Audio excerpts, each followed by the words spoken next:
The only Harvest Moon I know was the one in fucking Scooby-Doo and Zombie Island.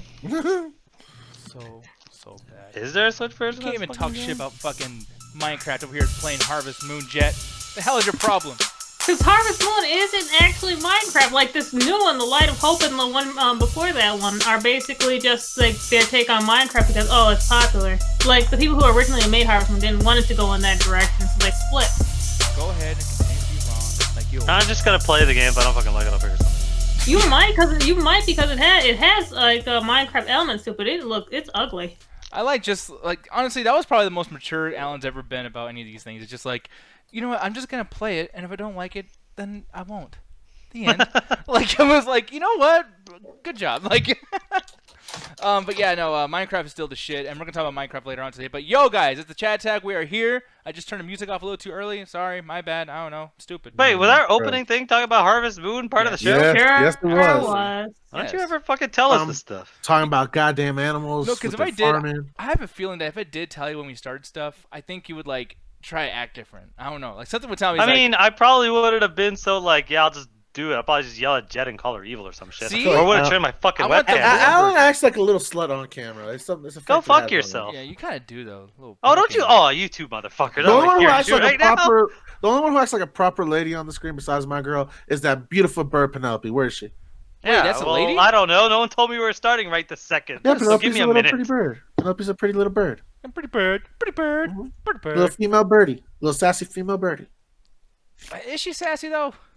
Oh, she's sassy as hell.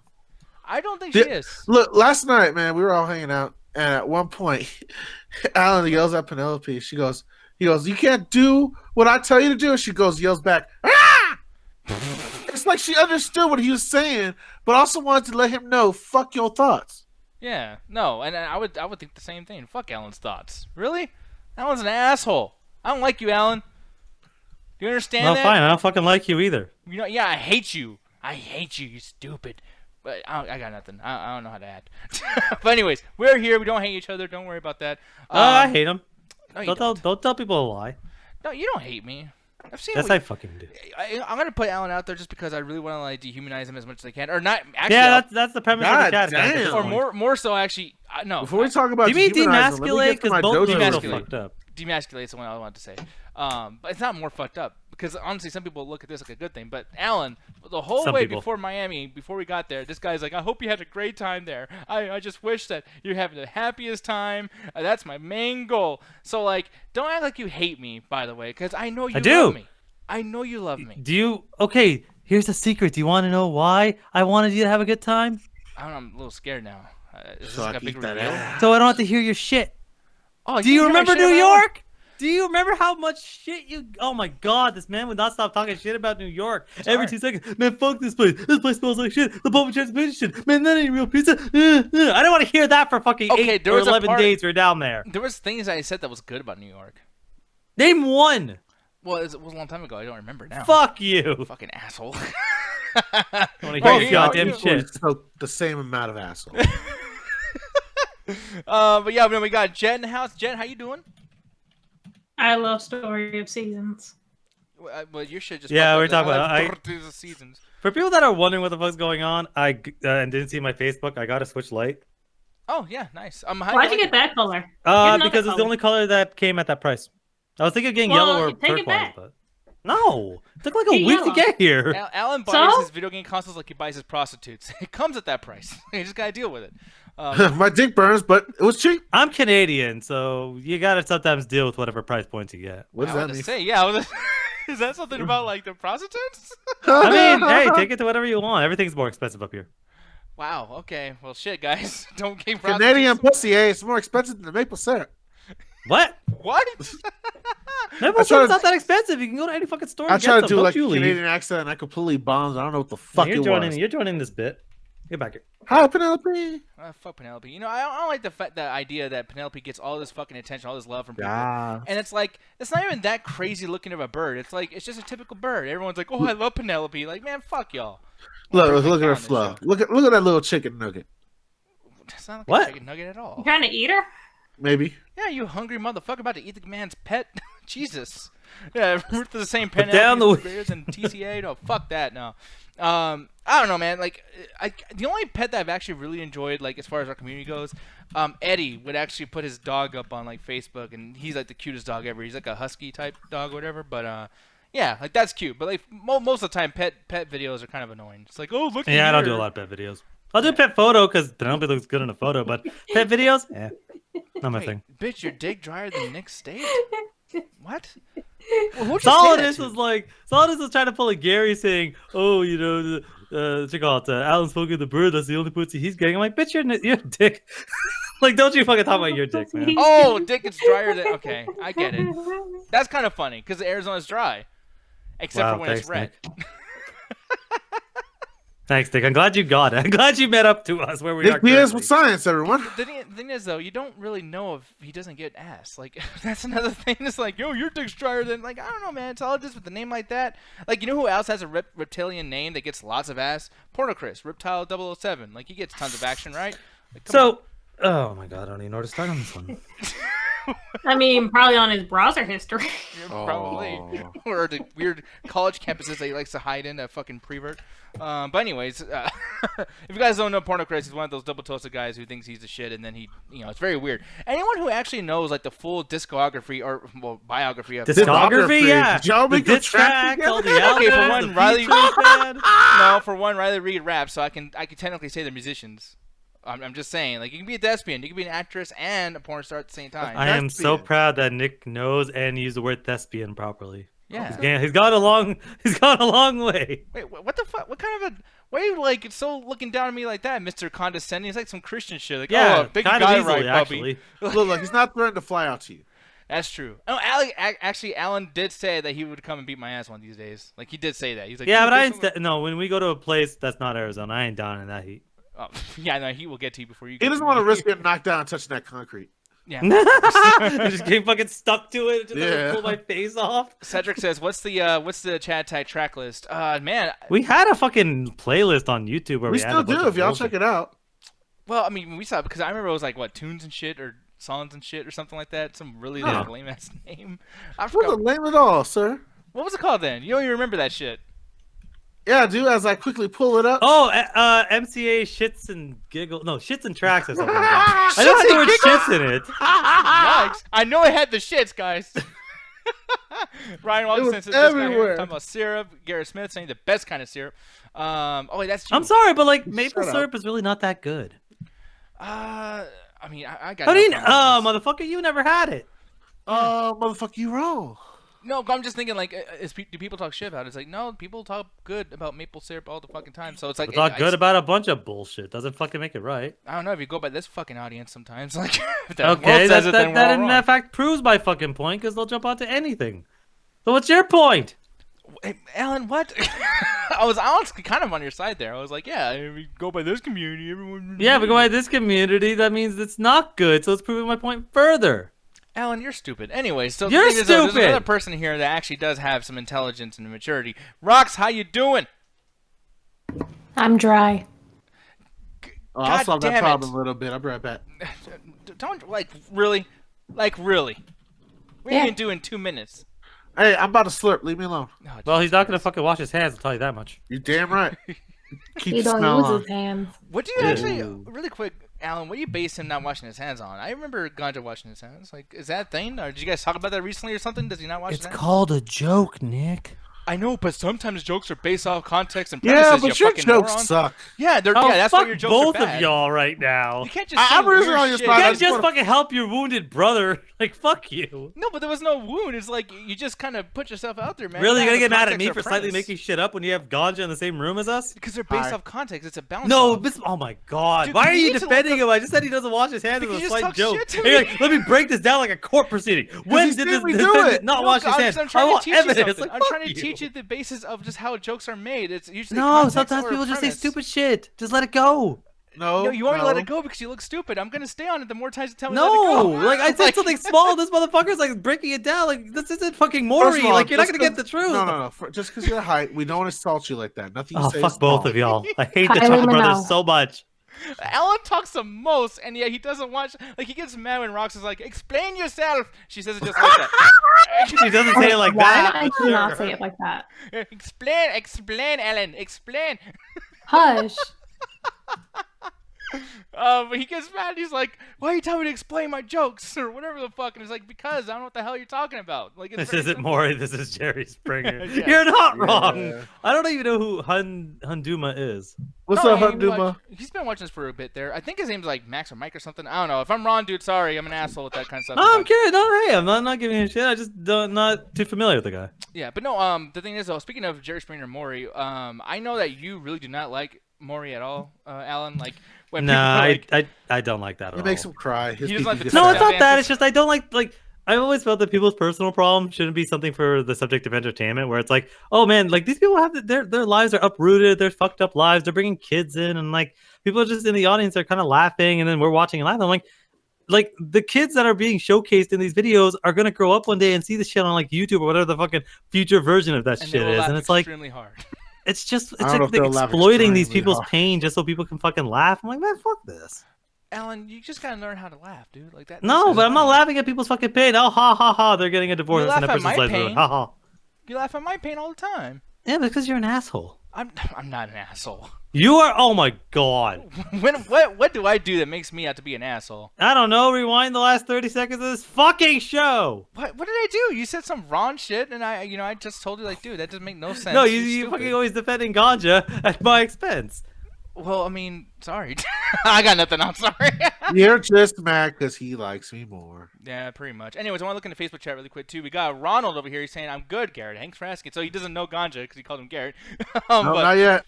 Wait, Um, I just had. Oh. what happened? People in the chat attack don't know who the chat attack person is, so I'm the one that said hi, but he assumed ganja was because he sometimes jumps on there. Oh, no. Well, I mean, you can basically switch between you two easily. Yeah, of course. I'm here also. No, by the way, oh, thank you, JP. Fuck yeah. He goes, I like ganja and Nick better. Yes. What? Oh, fuck you. You do tell a chat every single show, like, fuck you, Chad. Oh Fuck yeah, I all didn't you say guys." that. Fuck y'all. Yeah. Oh, Literally. shit. All y'all. Fuck What's y'all. that hand movement you're doing? Because I'm trying to make sure it's not just pointing at one person. All y'all. It looks like you're trying to do some sort of jazz hands. Yeah, you look It's like who's jacking off two ghosts right now. you look like a Velociraptor on a piano, just like, just fucking, you look weird as shit, bro. But I see what you're trying to do though. And plus, too, poor Alan, he's like stuck in like this little circle. Like I'm pretty sure we can't even barely see his fucking hands. And we Yeah, gotta that's fix actually that. more of the reason. No, I really gotta fix that. We'll do that sometime soon. I'll put like a TV screen there or something, some weird little like graphic. Oh, just like 8-bit bullshit? No, Pixel Pix, which was another stupid idea. Hey, which one of Nick's dead shows is he going to take the background for to fix the chat attack? I don't know, man. Which one do you do? Oh, Which no, one was, no. MCA Plus is my favorite one. Well, yeah. Why so?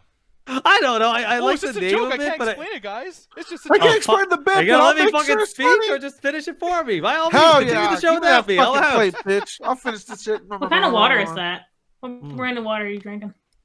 I was gonna make a joke, but that probably come as bad taste. Oh fuck! I All feel right, like that was a anyway, so joke. we'll Fuck move you. on. People, that's how you not be a comedian. Okay. Oh no, there's someone way worse that I was just shout to one day. Oh, You probably man. saw him on the show before. Yeah, probably you guys probably saw him in L.A. No, yeah, apparently something was going on Reddit. They're talking about how the show was Underwater. shitty or whatever, and then like people were complaining about some comedian making fun of Asians or whatever. So I don't know if he was referring to like a comedian that was before Double Toastin or Double Toastin in general. But yeah, man, kind of crazy. Oh, you got banned from COTT. What the fuck? Wait, who got banned? Wait, somebody actually got banned for Children of the Toast? What'd Which they is do? surprising. For what? Yeah, M. Whodunit, tell us what actually happened because that never happens. By the way, like I don't know what the. I've fuck. seen people do some stupid shit that should be banned, but how the fuck do you get banned? I've for seen Children of the ridiculous Toast? amount of horrible porn on there. No one get banned. Yeah, it's called Thursdays. Yeah. Well, oh wait. No, that's not Thursdays, that makes horrible sense. porn. I'm talking about that, people dude, they post do like some shit. pedophilic shit sometimes and that shit. Yeah, no. River says, "Want to joke? The entire video game show got canceled." It did it. It got rebranded. No, that shit got canceled. Be relaxed. Rebranded. We're still doing a gaming show. I think the last 3 ones I was doing it with Julian. So yeah, at this point, no.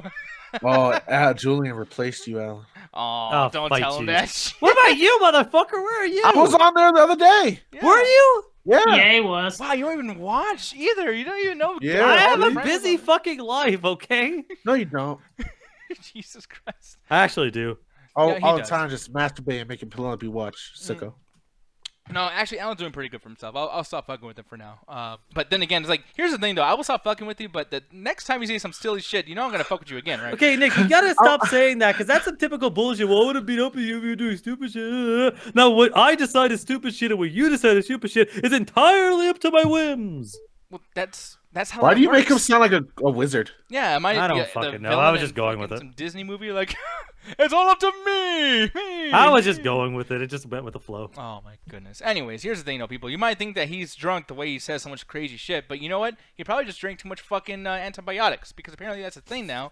I read this like about 2 hours ago before we getting the show ready, and I could not believe. And it's from CNN. It's not some Fox shit, so you guys can't throw that on me. But apparently.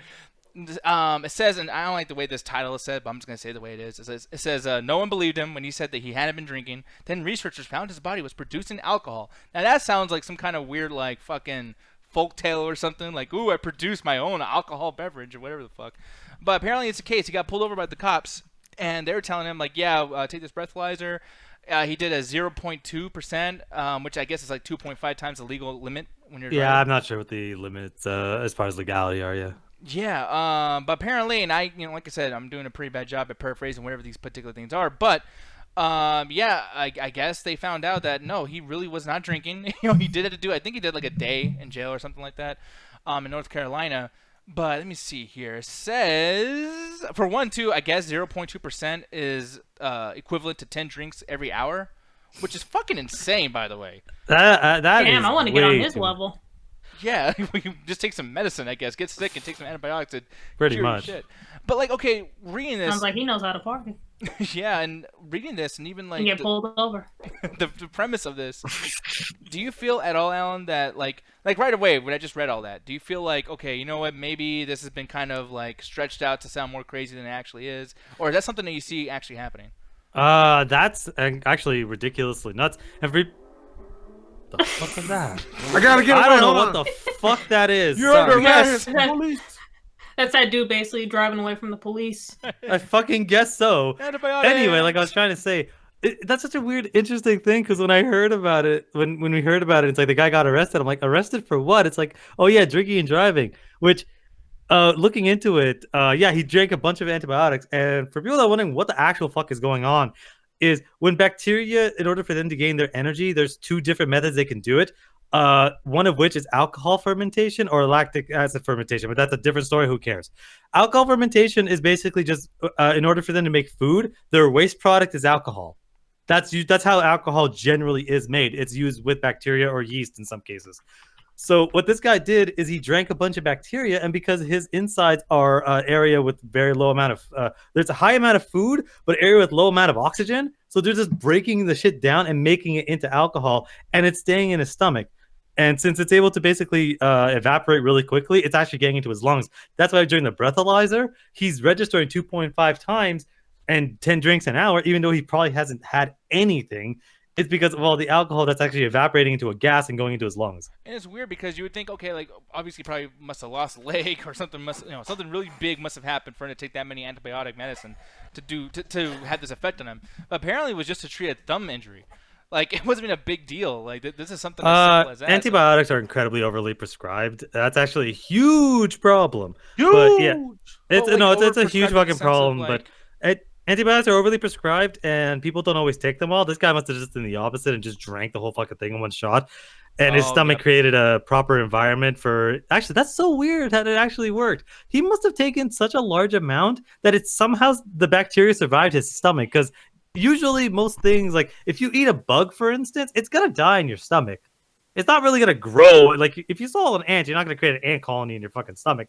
So he must have drank in such a large amount, or drank it with food that it protected it enough, so that when it got into his intestines, it was able to actually get a proper environment with a lot of food, low oxygen. So it's doing the ethanol fermentation. Yeah, no, and the thing is too is like I guess they gave him more medication to do like some like antifungal type shit. I don't even know if I'm saying that right, but yeah, they gave him more meds to unmedicate to get back to normal. And I'm kind of They thinking, probably like, just did something to kill the bacteria, But I'm wondering, because like, that's how- probably very dangerous. But I'm trying to think, like, how often does this happen? Like, I mean, in Rox, you worked in the medical field. I mean, do you have situations where people are, like, fighting to the fucking you know, to the most of their abilities, like, dude, I'm not fucking drunk and I'm here, or whatever. Like, have you ever seen people like that do that, or have some kind of alcohol poisoning that's not from just boozing? Like, is that a thing at all, or? I've only seen it once, but to be fair, it's the Midwest. It's cold. There's nothing to do. All there is like either you go to church or you drink. So every single person I saw was completely underneath the influence of alcohol. There was no doubt about it. I'm just But the wondering. one time that we did see it, we actually took some time to like go through his paperwork and everything, and yeah, shit was legit. Yeah, wow, okay. Because I'm wondering, too, like, how many of us are going to start using this as a fucking thing? Like, no, like, I'm not drunk, officer. Antibiotics. I got Well, actually, the thing is that's not a excuse you can generally use, because the reason they probably were further investigating it is because if he's having, like, that high of an alcohol percentage and he's able to pass a sobriety test, there's something else going on. Because you're not drinking that, like, you've always, what did I say, what, 10 in a fucking hour? Like, yeah. that is blackout unless you're, like, heavy alcoholic. And Well, even then, it's like... too, like, the percentage of drunkenness when you do that whole, like, breathalyzer thing, I thought was way more than 0.2%. Because that doesn't sound like a big number. That sounds like, oh, yeah, like, it's not... No, because Ruth is saying 0.8 is the legal limit. 2.5 would be about 4 or 5 times the legal limit. Yeah, that's still that's all within the parameters. But it's like, yeah, that is way too much. And it's like, yeah, if you're seeing someone with that high of a percentage and they're able to, you know, walk the straight line, alphabets, whatever, all the sobriety tests are, then it's like, okay, there's something else going on, and they must have. I'm curious, they probably just did a biopsy or they just did some sort of scans. Yeah, no, probably. But yeah, one thing too that just kind of caught my eye, and I don't know if this has anything to really do with it, but it says that well, not 1912, but a group of 20 to 30 cases popped up in Japan in 1970s, and then one of the issues that was brought up earlier in like just earlier in the years was a 61-year-old going through the exact same thing. And no, it was actually in 2013. A study described a case of a 61-year-old who for years seemed to be drunk all the time before he was diagnosed with gut fermentation. Now, That's hilarious. The thing is, though, is like this guy that we're talking about originally is 40 years old, or 40 in his 40s. So I'm thinking like, okay, maybe it's just like your bodies are starting to kind of get weaker, maybe kind of growing immunity, and maybe he knew he was growing immunity, so he was like, I'm gonna take a shit ton of antibiotics just to fucking fight this thing. Honestly, most people don't know bacteria. Like, most people don't know bacteria slash yeast is actually used to make alcohol. So I don't think anyone's really knowing that at the top of their head. Because like, even to me, when you described that, I was like, oh yeah, that probably would be possible. And I have a fucking degree in this. What was that, Jet? Eat a whole bunch of bread and get drunk.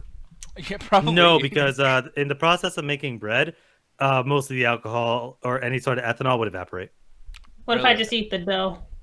It wouldn't. You'd essentially have to ingest a large amount of that stuff, put enough sugars in there so that it just keeps doing its thing. Like, it is a possibility you can do that. It's also stupidly dangerous. Plus, if you drink, so if I just put a whole bunch of sugar in it and eat a whole bunch of dough, I'll get super drunk.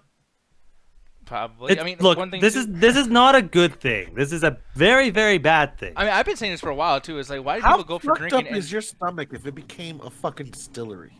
My stomach. Yeah, My stomach is a drunk. Literally, because your body is a real... That's why bacterial infections are so dangerous to humans, is because our bodies, the inside of it, are perfect breeding grounds for bacteria. It's warm, there's a plentiful amount of food, and there's low oxygen.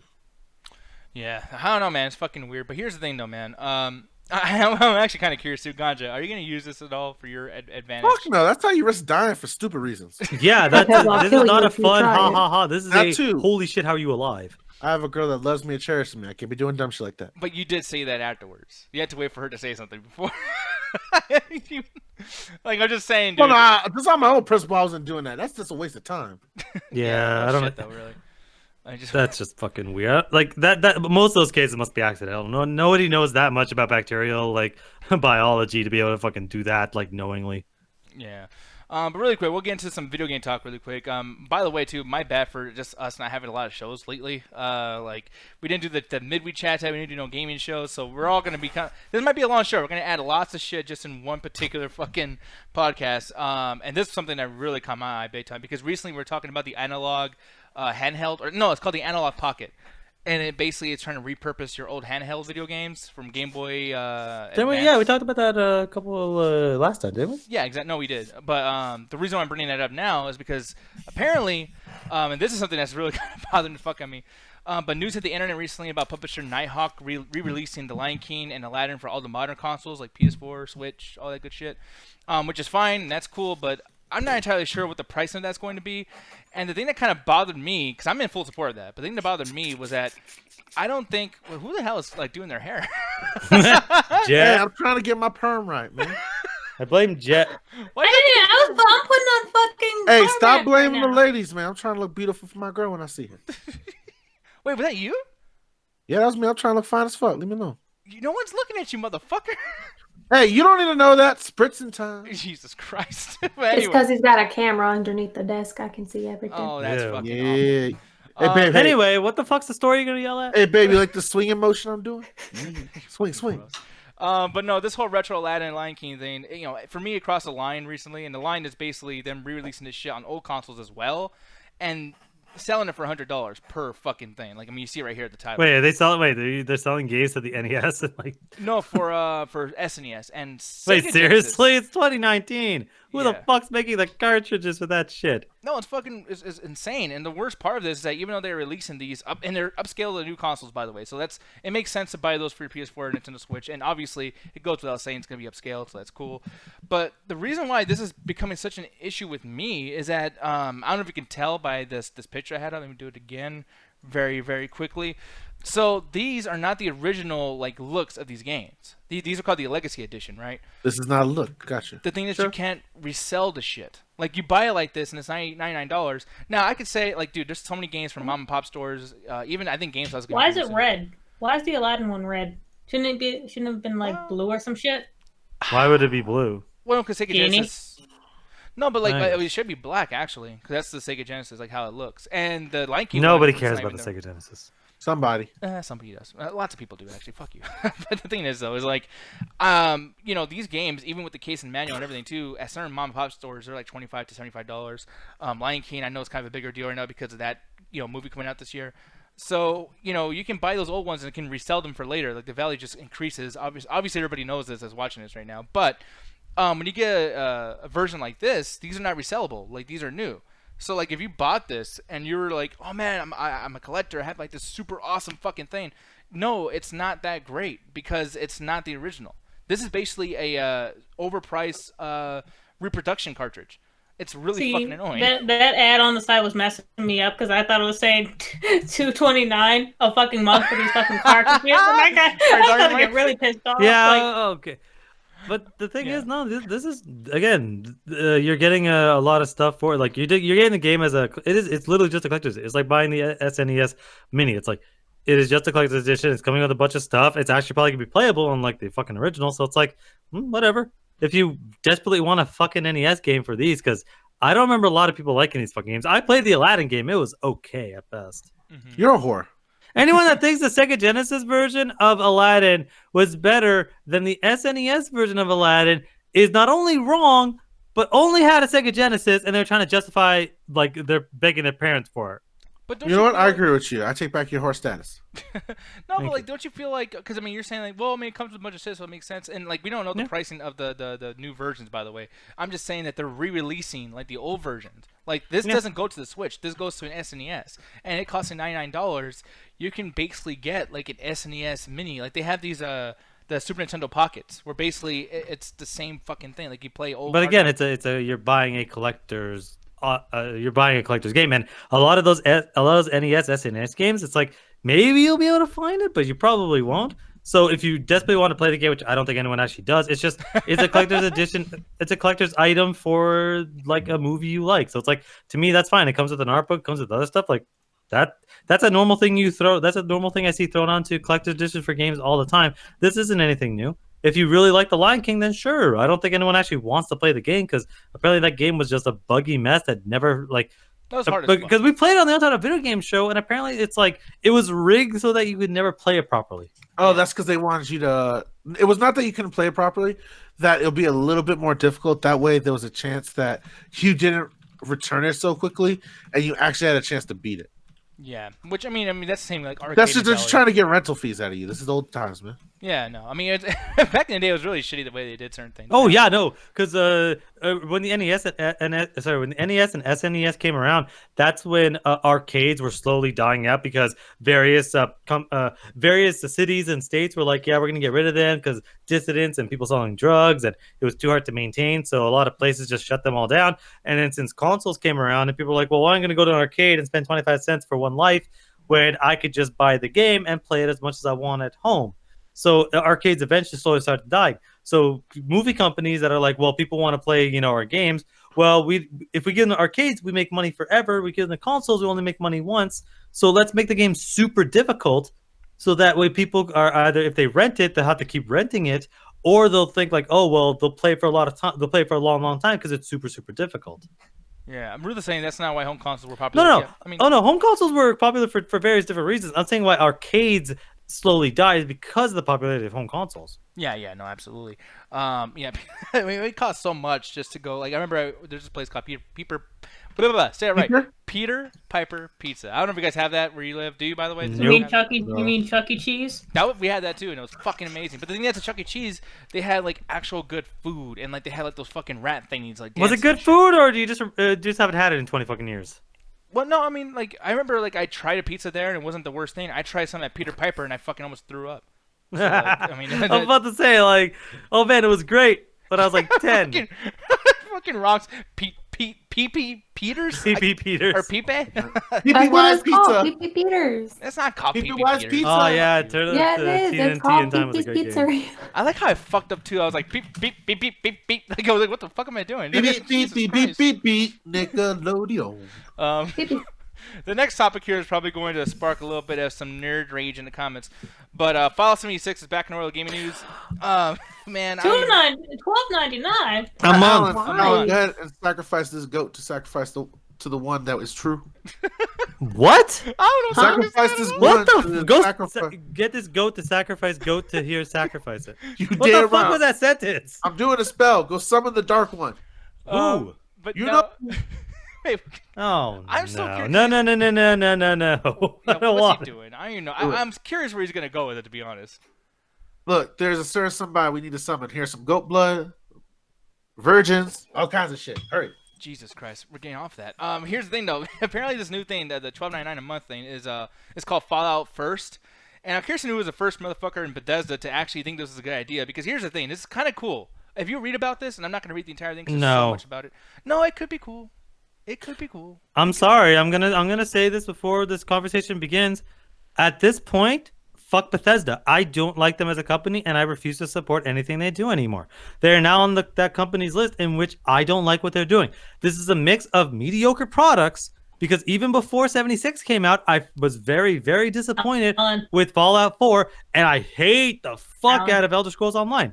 I'm sorry. Alan, can I have $60 to buy Outer Worlds or Outer Wilds or whichever one the fuck it is? Whoever one Or that was like Outward. There are 3 games that came out this year that have almost the same name: Outer Wilds, Outer Worlds, and Outward. I don't know what the fuck. I don't even know. I literally have Outer Worlds, I think, and I'm not even sure the game I own, the title of it. I don't know which one it is. Both, by the way, 2 of them are first person. Yeah, like I said, man, and more so than that, if we just see gameplay, it looks so much like Borderlands, and it looks so much like Rage 2, and it looks so much like Fallout, that there's just It's very so similar much about to, it has Borderlands vibes, I'm really getting. As far as Outer Worlds goes, I think that the dialogue is really on point. I really like both the dialogue you respond with and also the voice acting. I think the voice acting is really good. I think the dialogue is a lot of fun. The character creator was a blast to kind of go through. As far as the actual shooting, that's the only part where I'm very early in the game, so I'm not going to sit there and be like, here's my review. I'm maybe like 30 minutes in, and I'm like, any shooting just feels very, very basic, but I'm hoping that maybe it gets a little better. But so far, I am kind of enjoying it. But honestly, Bethesda has been dropping the ball. Like, Fallout 3, I love that game. That's one of my favorite games ever made. Fallout New Vegas came out, and I'm like, I don't really like what they're going for. I really think a lot of stuff fall apart, and mostly because Obsidian has trouble finishing a fucking game. The thing is after that, they just started falling apart as a company. They started doing such garbage stuff, and honestly, at this point, every decision that they have fucking made in regards to the Fallout series and in regards to the Elder Scrolls series has just been a colossal fucking mess, and I refuse to support them as a company anymore. At this point, I refuse to buy another product from them. Yeah, and oh shit, Ruth is in the house. How you doing, man? Doing good, doing real good. How y'all doing? Doing great, man. Pissed we're off just- at Bethesda. Yeah, we're just circling around Bethesda and Fallout and just kicking it right in the fucking face. So now that you're here to defend it, I think, what are your thoughts about this whole, like, before I even go on my whole fucking rant, like, how you feel about this whole Fallout first thing and being $12.99? I think it fucked up. Because Ruthless texted me like the first time I heard this information, because Ruthless texted me like maybe a couple days prior to this release. He's like, "Hey man, I know you don't like 76, and there's a lot of problems you had, but hey, I hear that they're gonna add private servers and they're gonna fix up a lot of problems." I'm like, you know what? That does sound nice. Private servers, I get to do what I want. I get to have a little bit of fun. Yeah, the crafting system in Fallout 4 is completely useless and actually was never needed for the main game at all. But I at least enjoy building stuff. And I was like, you know what? If they do the private servers and the crafting system is good, I'll buy the game. And then I hear this shit, and I'm like, Exactly. And I gotta tell you, I was upset, man. Like, I originally was thinking, like, okay, all right, we got private servers. I'll be happy. I can just make a world like I do for Conan, and well, we'll be able to play together, no problem.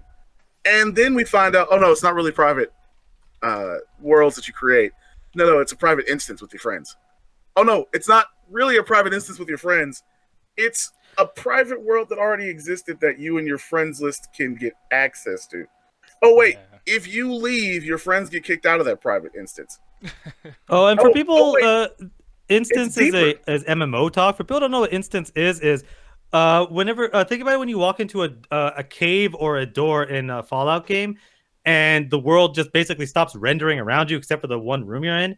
So essentially, what they're doing is, though, they create, I'm assuming, some sort of portal, some sort of camp, where it still technically exists within an online spectrum, but essentially no one else but your friends can join. So it's basically a private room at a club.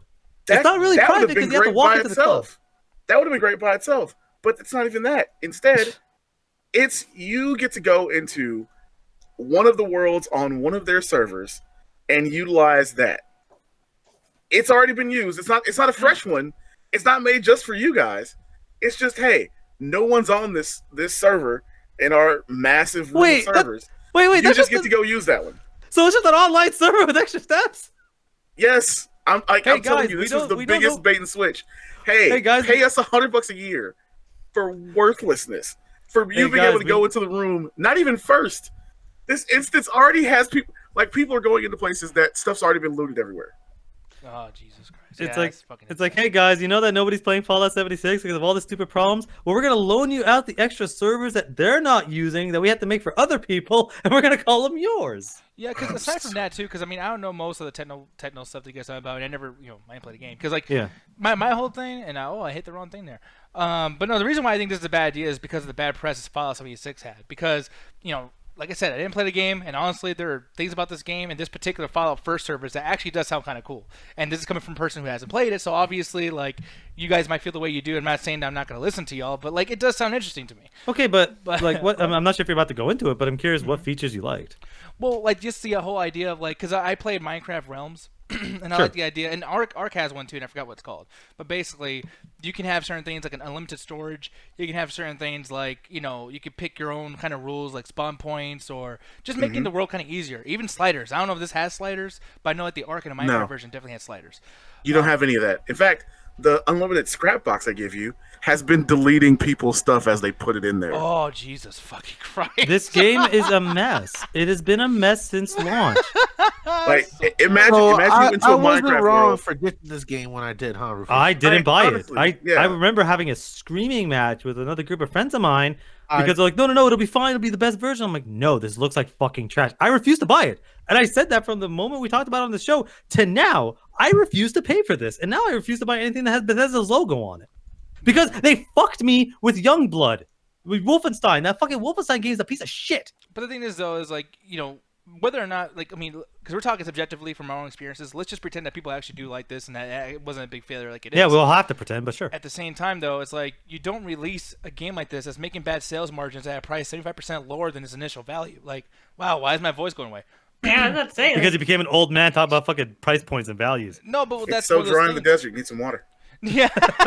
No, because it's one of those things where it's like, when a game like this comes out and it does so bad just financially and just in a business way of it, you don't release more shit. Like, hey guys, you're already not wanting to pay full price. You're not even wanting to pay half price. You're not even wanting to get this for fucking like damn near free. So let's give you something that costs $100 a year, and then let's also make that a problem too. It's like, So who the only fuck reason is you would doing ever this? put a subscription service to something is if you plan to give the initial product for free. And one of the things that people were thinking about a while ago, because some places were dropping the price to 0 randomly, is that Fallout 76 is going to go free to play. Which, if it does go free to play, then that would make sense to have a subscription model with all of those benefits. Because generally, when you have an MMO and you have a free portion of it, a lot of stuff's locked away. Like, it's usually extra stuff. Like, you generally, like, most, especially, I think I played, Warcraft, like, World of Warcraft, you can get through a good portion of the game. I think they capped the level at 50, and you can only have, like, one character. But you can still experience the game as much as you kind of want to, and then if you want to pay, you get the extra bonus stuff. It seems like that's what they're doing. They're like, hey, nobody's buying this game. If we put it, they did that with Elder Scrolls Online, actually. This exact same thing happened with Elder Scrolls Online. Everyone hated it, and the game was fucking garbage. They never fixed any of the fucking problems. So what they did is like, oh, we're making the game free. But then if you want extra stuff, subscription model. Bethesda has been fucking up for a long fucking time, and the hens have fucking started to roost, or whatever the fuck that phrase is, because now people are just, the Fallout brand, I don't want to say has been tainted or destroyed, but when Obsidian goes to Microsoft and says the original makers of Fallout, because they're talking shit about Bethesda, then holy fuck, how does Microsoft look better but in comparison to you? These are the guys that killed Rare. Ronald Shapiro over here in the Facebook chat, he's actually wanting to ask us too, because I don't know anything about this, but the Doom Eternal situation, is there something really bad happening with that? I know it got delayed, which is Yeah, it got delayed. actually rare for a Bethesda game to get delayed. It's rare for, well, it's not rare for Doom though. Doom was like fucking Did like Doom get delayed for delayed? years. Oh fuck yeah, dude! Like they were trying to. Oh no, Doom that was going. different. That was before it was under Bethesda's banner. Because the thing is, when Bethesda announced Doom, it came out like they announced it, and then they did a teaser trailer. The next year they announced it, and it came out the same year. This is a situation in which they did, what I said. They started one year, and then they gave a release date the next year. This time they're delaying it for like 6 months. That's a significant amount of time. Yeah, man. But no, I don't know much about that. But like, man, this is a situation that's happening with a lot of people. I mean, I don't even want to bring this up because I feel like I'm gonna put my foot in my mouth in a sense. But like this WE 2K20 thing was happening too, where like one of the biggest trends on Twitter, like literally the biggest hashtag was yeah. Oh no, That I didn't laugh even hear was like, about holy this, shit. but you can hear that motherfucker's voice going. No, it's hashtag fix WE 2K20. Like that's literally What's up? the big. Yeah, basically the game is so fucking broken. For one, the graphics on people's faces look like a game that's like on the PS3, like our early PS3 days. There's people glitching through the rain. There's parts where the referee's breakdancing and he like switches all over into like the entire arena. I mean, it's horrible. To the point where Sony, through like the PSN digital service, like they're actually refunding people's money because people are so pissed off. They're literally allowing refunds even if you played like more than an hour's worth of the game. Yeah. It's really, really bad. And it's like, I gotta tell you, last year was one of the best wrestling games I ever played. The 2K19 was fucking amazing.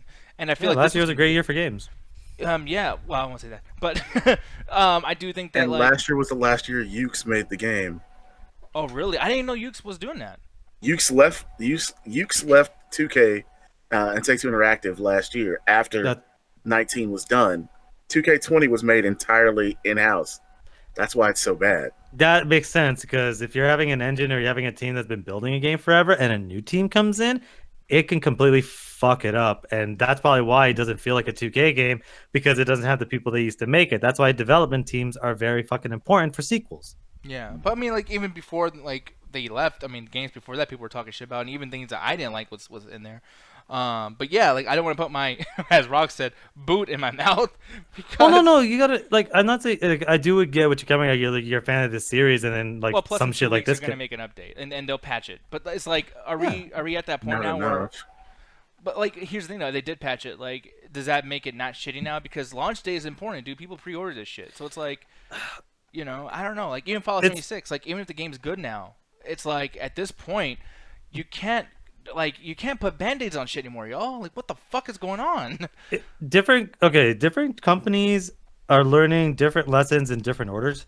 But the thing is, because everyone's kind of, I don't want to say everyone's fucking up in a unique way, but like I said, different companies are learning different lessons in different orders, which means it looks bad for everybody, because you're like, because I don't want to say EA's learned their lesson because I don't think those motherfuckers know anything about learning because they're just like, let's just keep doing the same shit and hopefully no one catches up with us. Because they're at least like, you almost think they're kind of doing that because what's happening with Jedi Fallen Order where they're not doing any microtransaction, but the game looks like trash, so who cares? But right now, it's like, yeah, Bethesda's kind of, I don't want to say they're learning any lessons, but they're realizing that they've been fucking over people too long. Ever since Elder Scrolls Online, they've been fucking over people too long. So they are almost trying to fix it. That's why I think what's happening with Doom. With 2K, it's like their lessons. They realize like they're gonna start learning that they can't keep releasing garbage fucking products like this. That's probably why they want to switch teams, or the other people just said they're fucking sick of their shit. But it's such a fucking weird conundrum of how many different companies there are in the video game industry that are huge enough to cause these fucking problems. Yeah. But no, man, it's just fucking weird. And here's the thing, like, just to end off on a more positive note, is like, you know, either way, I hope that this puts some value back into Fallout, because one of the biggest things that I've had an issue with is that, you know, Fallout has kept people happy this entire time. Like, you know, whether or not we agree that Fallout 3 is bad, or, you know, the Fallout Vegas. Okay, me and Ruthless argue a lot about New Vegas, but between Fallout 3 and New Vegas, I don't think Ruthless would ever say Fallout 3 is a bad game. Exactly, yeah. And I just feel like nowadays you're overstating it by a bit. Oh, okay. What, you think Fallout 3 is a bad game? It is not a badly made game, but as far as Fallout games are concerned, it's a bad Fallout game. Sure, I could almost agree with that statement. Like, yeah. It's not. It gets away from what Fallout is way too much, and that's the problem. They didn't fundamentally understand what Fallout was. Like, if you look at 3 versus New Vegas versus even 4, there's a kitschiness to it that. For people who watched it, it's like Man in the High Castle after season 2's over. Like from that moment forward, it looks like that when Bethesda makes a Fallout game. Whereas Obsidian, just like Black Isle, who originally made Fallout, definitely was trying to take a different approach. So, you know. Yeah, and that's the thing. It's like, I just don't want this one, because like whether or not, you know, like that's it's not a one thing though. Like, I don't think it. I don't think it is though, because Fallout 4 was talked about greatly. It's trash. No, you think that you can't. No, it was actually a lot of problems with that. Like when it originally came out, but it's like that got tons of great reviews, and like literally people, like when people talk about Fallout 76, there's a certain amount of opinion on that particular game that's like it's almost a little one-sided, because I know people actually do like 76. Yeah, of course, like, everything's subjective, right? But at the same time, when you say like, oh, that was just trash, I guarantee you, like I remember hearing at least like 15 major video game sites that said that was fucking amazing. Okay, but that happened. Fuck. I don't know even if we started on video game sites reviews. 2, the issue that Ruthless is talking about right now with Fallout 3 not feeling like a fucking Fallout game, that is exponentially compounded onto 4, because 4 doesn't even feel like a good game in some cases. Like they added so many different they added so many different things that people that did mods did it way better prior. 2, the story and a lot of the extra gameplay stuff just felt very bland. It felt like they lost a lot of the interesting writers that made 3 one of my favorite fucking games ever.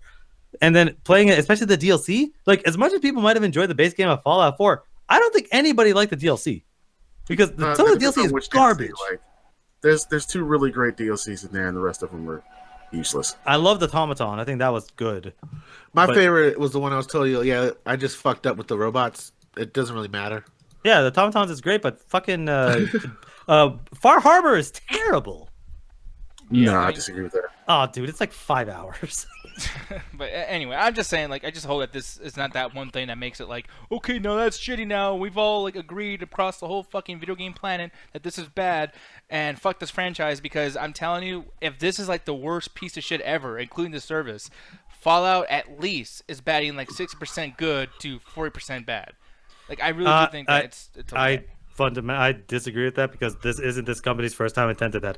Fallout 76 has been in the news. It was almost for the first 7 months of its release. It was in the news weekly for fucking up, either giving people's information out, just crashing, updates that were reverting back to the base game. It's like, weren't they just in the news for that fucking mold helmet? The mold thing. Don't even get me started on the extra shit I thought about the game itself. Like, I'm sorry. Like, companies can come back from doing garbage shit like this, but it's gonna take at least like Fallout 5 has to be like a monumental game. Has to be an incredible fucking thing. The next Elder Scrolls game, Elder Scrolls 6, wherever it's gonna be set, has to be really, really good. Doom Eternal has to be really, really good for Skyrim. It's just another version of Skyrim. Yeah, pretty much. I hope not, because from what I can tell, I mean, I only started playing at fucking Oblivion, but from what I can tell, every place is set in a different continent in Tamriel. So hopefully they don't go back to Skyrim, because They just expand Skyrim.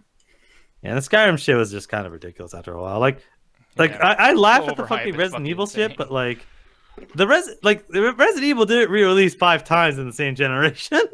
Yeah, that's true.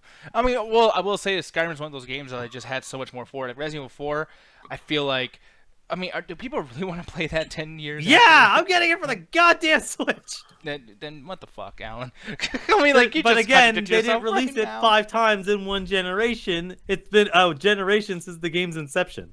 No, by the end of the PS3 generation, it's already released 5 times, and we're in the No, generation but- afterwards is like 10 now. Like, it's fucking. Oh ridiculous. no, it was released by that point. How many times, like in the last 2 years, has Skyrim been released on like a new fucking platform? Like what? Yo, we got Skyrim Alexa. 2021 coming out on your iPod. No, you know what's gonna be crazy is when they start playing video games inside of your new cars. We're like, They've already been doing that. that'd be fucking crazy. Like, I mean, I don't know if they're you being Alan. I'm just gonna like, be in the middle. I'm not gonna say for sure you're right or wrong because I'm just like Tesla, look it up. They put Cuphead in it. okay, well, fuck. I don't know. I wanna Like fact this check isn't me that. making it up. They've done it. Yep. I'm just saying. I just we'll see. Well, Alan, do you see, Alan? I know you're always full of shit, but I'm gonna maybe if this hits, you might be right. I'm not gonna call you out. I'm just trying to be fair. The two new games that are going to be on the new systems are just going to be Skyrim. That's it. Wait, Well, you said 2 new games, and then you said Skyrim, and that's it. Yeah. Like, wait. By the way, And no, then 2 it's new not- consoles. It's it's just going to be not- Skyrim. Yeah, it's not in the test list yet, Alan. That's why. I yeah, don't but wanna it just play says it's coming to Tesla, so it's happening. It's been happening. But that's what I'm saying. That's my People have been playing it. Alan, Like, that's why, test that's, models that have was gone my out. Point, though. That's my point. I wasn't trying to make you look stupid, but like, there we go. Again, literally just said what I said. You just read what I said. I love the way you guys dick measure each other. I swear, but it's like, dude, like I was trying to be fair. And he's like, no, dude, I'm a dumbass. I'm like, well, okay. Yeah, what, motherfucker? Here we It's go. literally You're a been dumbass, happening. So we got to that point again. Like, It's literally been happening. all right, no, it hasn't. Alan, it says to Been. be coming. Coming means to arrive later. Yeah, Cuphead specifically, it's been happening. Alan, why are you dying on this hill? This is stupid, dude. Why are you fucking bringing this hill up so I Because- can die harder on it? Because I tried to give you an out, you won't get out. Like, god damn it. Get out part 2. Check a zine store. That's actually a good question. Do you guys shave your dick hair? Hell no. I do. Well, I mean, Concha, why'd you get involved at all?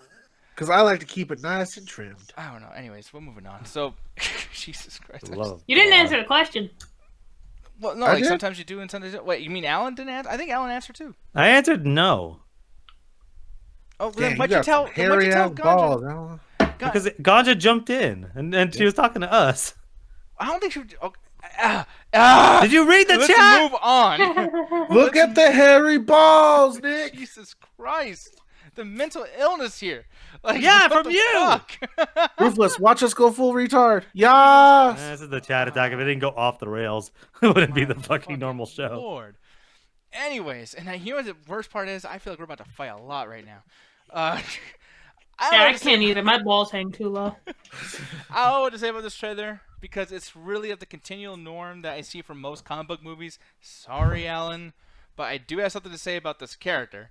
And this character is the same old shit. His name's Bloodshot, and basically this dude is fucking... I mean, there's no depth to the story, man. I mean, the movie is he's the titular character. So, you know, when it comes to these fucking stories, all they want to do is do this simple-ass thing where it's like, hey, he's Bloodshot. So the whole movie is about him being, like, so fucking awesome. He's impervious to any kind of damage or danger from any of the other characters or the world. So you don't build any depth. They don't build any universe. Okay, It's just, but- hey, I'm fucking awesome.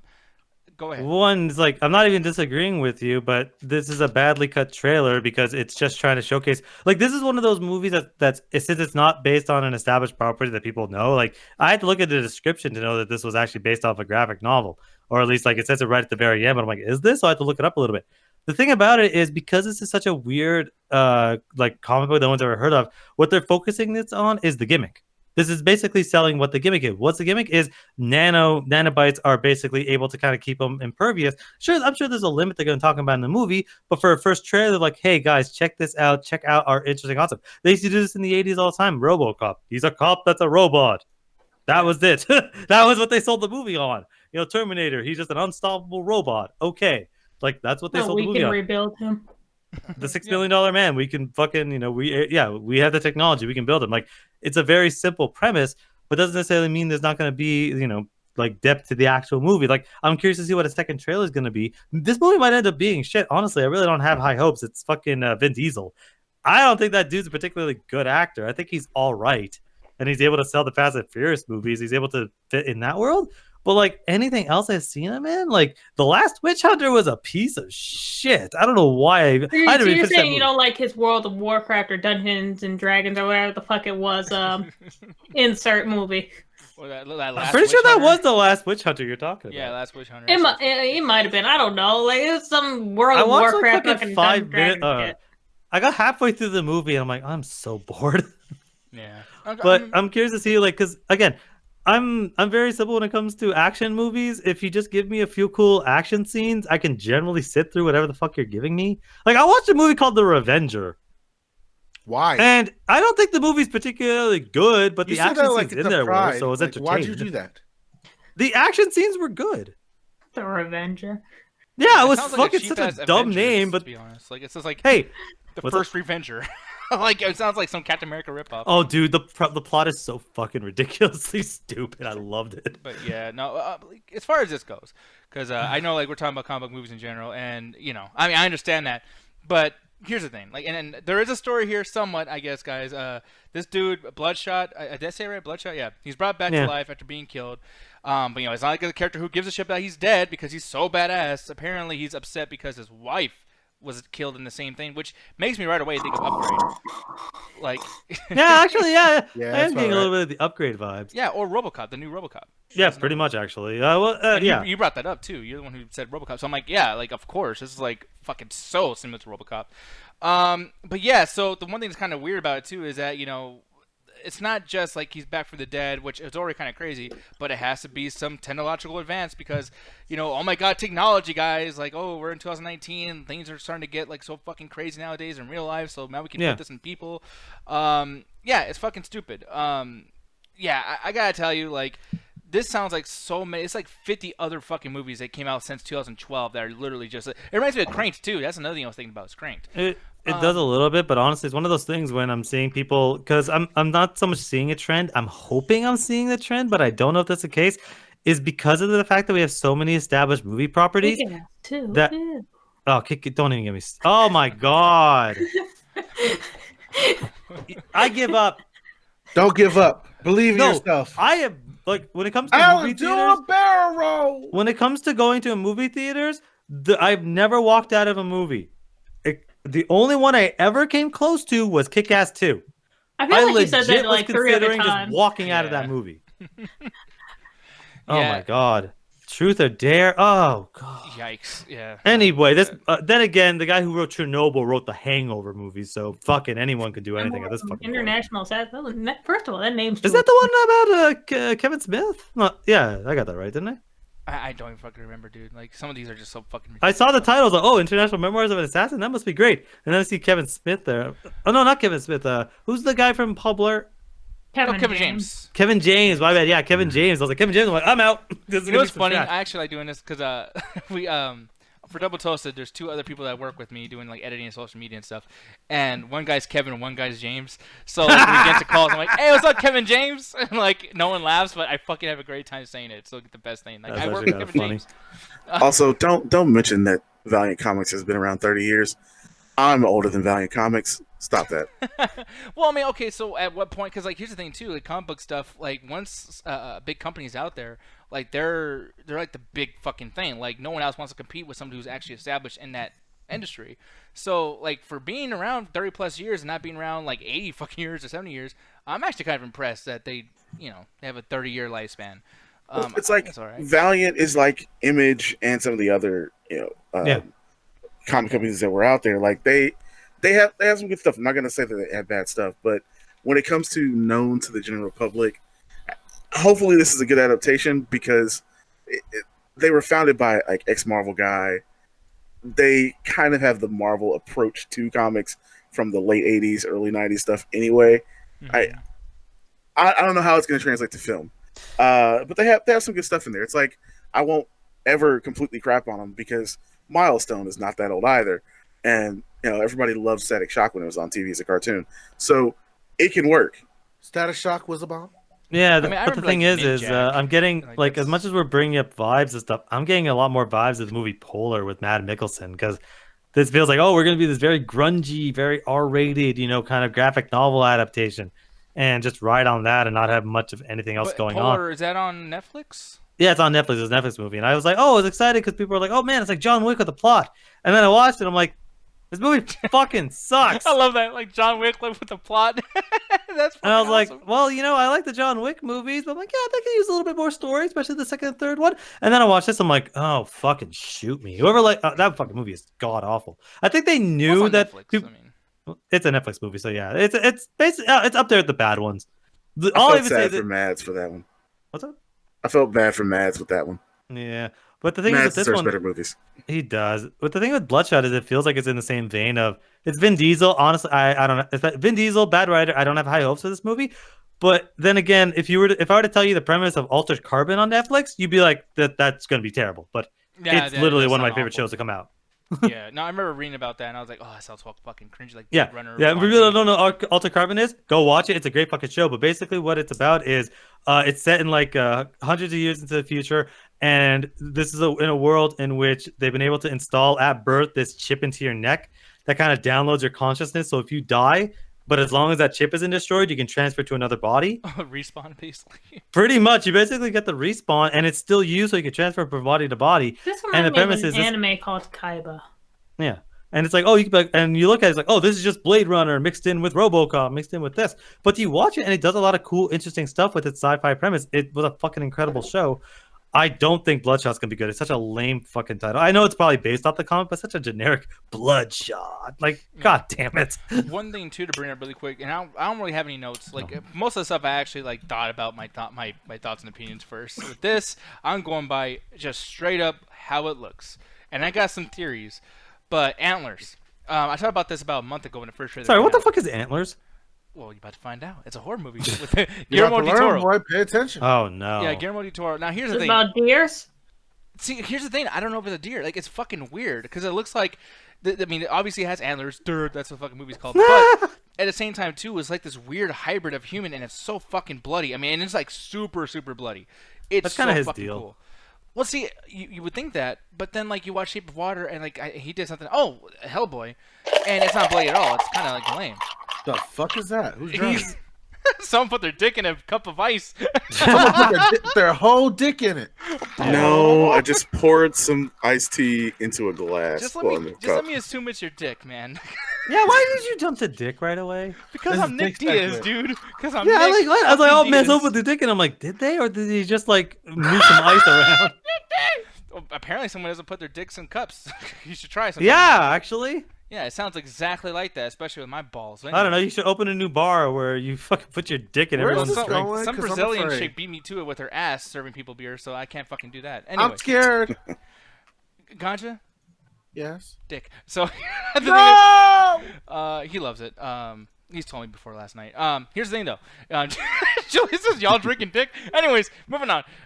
Fucking Antlers here. Guillermo, I can't say his name. Del Toro, guys. Guillermo del Toro. You Just said call him Toro. Totoro-chan, like the little girl did from Pacific Rim. Oh, did he do Yeah. Pacific Rim, by the way? Yeah, Yeah. he was the director. Yeah. Once Yeah, again, that's it. another movie doesn't really have a lot of blood. See what I'm saying? The It's girl like- that plays little Mako, like the young girl in the flashback, she couldn't pronounce Guillermo del Toro, so he just had her call him Totoro-chan after Totoro, the anime character. Okay, I did not know that, but that's actually Just pretty call him cool. Totoro. Yeah. But Totoro, I now feel stupid. But the thing is, though, is this movie looks pretty cool in a sense because it shows this kid. This kid's actually walking around, and he's clearly feeding the dude with the antlers. But he's starting to kind of morph into something too. It looks like he's A even moose. enjoying the food himself. Yeah. And I just looking at this, I'm thinking like, man, this is gonna be one of those movies where, maybe like, this kid is either another villain. Maybe it's not the antlers' fault, like whatever this fucking creature is. No, this honestly, from what you're describing and from what I've seen from this trailer, this looks like Pan's Labyrinth too. Yeah, exactly. That's And that literally- movie's amazing. I think that's probably my favorite Guillermo del Toro movie. It's just like, yeah, because it's all about like this girl that's somewhere in Europe. I don't remember the time period. It feels like it was back in the day. And it's like, I yeah, think she it got some discovers this big-ass fucking eyes. yeah, she discovers this fucking weird ass monster, but it turns out the monster's actually like not really like it's not really evil as long as you don't kind of fuck with it, and it starts to help her, but crazy shit starts to end up happening, and it's like this seems very, very similar, almost like the American adaptation of Pan's Labyrinth. I'm not sure if it's gonna work because there's a lot of Guillermo del Toro movies that don't. Yeah, and here's the thing. I'm gonna do something with the lighting really quick here, guys. So sorry if this comes across as kind of weird. Oh, are you gonna increase the brightness so we can see We're gonna the trailer? change the Yeah. mood of the Hey, lighting. can you do me a favor and do that for episode 3 of Game of Thrones season 8? Oh, fuck you. Get ready for the chat attack quiet storm. No, actually, no. I'm fucking up, y'all. I can't do shit. You tried. I tried. Unlike I the tried. cinematographer for a long night, you tried. Yeah, Alan, but get your hand out of there. his face though looks really fucking creepy. This Antlers thing, and it's so threatening the way he looks. But at the same time, too, I think he's gonna be the sympathetic character of the movie. And the music, the way they do this, and has like weird like violin thing, like that weird like weird noises. Like I remember like Hereditary had a really good trailer. Mother had a really good trailer. Fuck you, Alan. Lots of No, these Mother's movies- trailer was fucking awful. What are you talking about? You're wrong. It was a bunch of hypercuts. Or how was it? The welcome fucking to violin. trailers. Like what the fuck? Like The fucking no, it was this fucking like hyper violin, and it was like things like Protozoa and Aztec. I'm like, fuck off. This is some stupid bullshit. I fucking hate that. So you trailer. don't like good creepy violin music? No, I'm sorry. I really hate that fucking violin. It's like that violin has been used in horror movies for 20 fucking years, man. Oh, you fucking rotten motherfucker! No, it hasn't. That's been a new. It's thing. been used for a long fucking time. I'm clearly being facetious with the number I'm throwing on there. Yeah, well, you know but what? it's been used a lot. Your dick is facetious, which means you don't have it. It means it's not real because it's fake. No Now, dick folks, ass. I don't You're have fake. to say my catchphrase about these two right now, but they know exactly what I can say right now. Oh, don't Yeah, you he hates fucking- more things, and I hate harder. And And they're Yeah. both mad because Stuff I'm like that. right. No, Yeah. I'm I'm not not mad. I own it. I like how you looked at me, and you know how I am. You know me. You paid attention to me. I appreciate No, you're only doing that because by comparison, that makes you slightly better than me. No, but It thanks for doesn't. admitting to it. It really doesn't. Yeah, it doesn't at all. It makes me It kind does of an because you can asshole. sit there and be like, well, see, no, because he uses that all against me. He goes, well, see, I don't hate as many things. Look how many things Alan's hated in the last little bit. Huh? Look at him. Fuck you, You know what it Nick. is, Alan? I suffer Ganja, from could you depression. queue up Hose Mad for me, please? I think we need 10 hours. Hose mad! Hose mad! Fuck y'all. Hose, happy. why are you so mad? Here's the thing, Alan. You want to know? You want to know the reason why I do that to you? I hate you. I know. I suffer from depression, man. I'm just going through a lot right now. Yeah, you know what? Good. And you're These also people gay. haven't worked in a couple days. So. Literally nobody likes you. Shut up, punk ass. Anyway, talk about this Antlers. fucking movie that if you watch, you probably end up hating because you hate a lot Oh of shit. fuck you! No, because you hate horror movies. People, this motherfucker. No, talks I hate shit about shitty Ma. horror movies. He talks shit about Ma this year. He talks shit Ma about Chucky. sucked. He likes the ending. Chucky of Chucky sucked. He likes the ending of that fucking movie. Where That's the only part of the Chucky movie that doll was is- enjoyable. The Chucky doll is beaten Oh, by this a is for song. Tupac. This is my Fuck you. buddy. This is my friend. Over here singing to a fucking Chucky doll, and you were okay with that ending. You can suck Yeah, my left I didn't dick think and it my wasn't right the dick. dumbest part of the fucking movie. The dumb part of the movie was when the kid's like, "This is for Tupac." Fuck Oh, off. what, 2 seconds in the middle of the movie in a very simple, jokey form versus It was the a fucking terrible climax of joke. the film? Hey, my cat's God. been missing for 3 fucking days. I don't give a shit. This is how you can tell he doesn't like fun because the fucking Chucky doll making a joke about Tupac, which by the way, the people made him say that, so it's not like Chucky just decided to do that. It's not like a fucking I never said that. The joke itself was just the kids. Oh, is it for Tupac? Was stupid. your mama. Damn, you gave me a Too. Antlers is gonna be good. He ain't gonna like it though, but that's fine because he's Alan, and I'm gonna love it because I like art and I like film and I like. Oh, cinema. you don't like art, Me you and I Alan love cynical are cinema. motherfucker. like this. We're like This this, is bro. a trash. Oh God, it has her from the Unlike American. you, motherfucker. Nick actually appreciates cinema. Thank you. I do. And you know what? If there's a foot in my movie, I don't mind Tarantino. That's cool. Oh, bullshit! I You do. were fucking cussing out what's about that in Hollywood with us. I know. I was pretty mad about that. I was like, motherfucker, don't lie to me. We brought it all back, y'all. Oh my God, that fucking movie is trash. No, so the reason why I said all that is so you guys can gain up on me and talk shit to me because now we're talking about something that I just do not like whatsoever. It's the Star Wars franchise because, man, I just love that shit, don't I? It's fucking stupid. I don't know. At this point, I don't fucking care. Like, I don't care about the Star Wars movies. I think that's the best way to sum it up. I think the games still have potential because before the newest Battlefront, I enjoyed a lot of the games. I didn't play every single one, but the ones I played, I had a great time. I think this universe always lends itself to basically playing as a Jedi or a Stormtrooper. It was always a lot of fun. I loved the first Force Unleashed. I think that's a really good game. That second one's a hilariously piece of trash game. But the thing is I've always felt that the movies never capitalized on what made them really cool. I've had screaming matches with Ganja of why do they only have one sword fight in the entire fucking movie? It's like a 2.5-hour movie, and you only have one sword fight. You asked the wrongest questions. The reason why they have only one sword fight is because not everybody has Jedi powers. You fucking numbskull. Yeah, but I'm sorry, but like you're following characters like you're following characters that have their weapon for it the most time. That's like John Wick only having one shootout. Well, it's like. The thing is, but the thing is, it's like, especially with the new ones, I felt like they don't really even understand why the people that like the Star Wars movies liked it because they're so focused on this titular universe, which only has like 10 fucking people.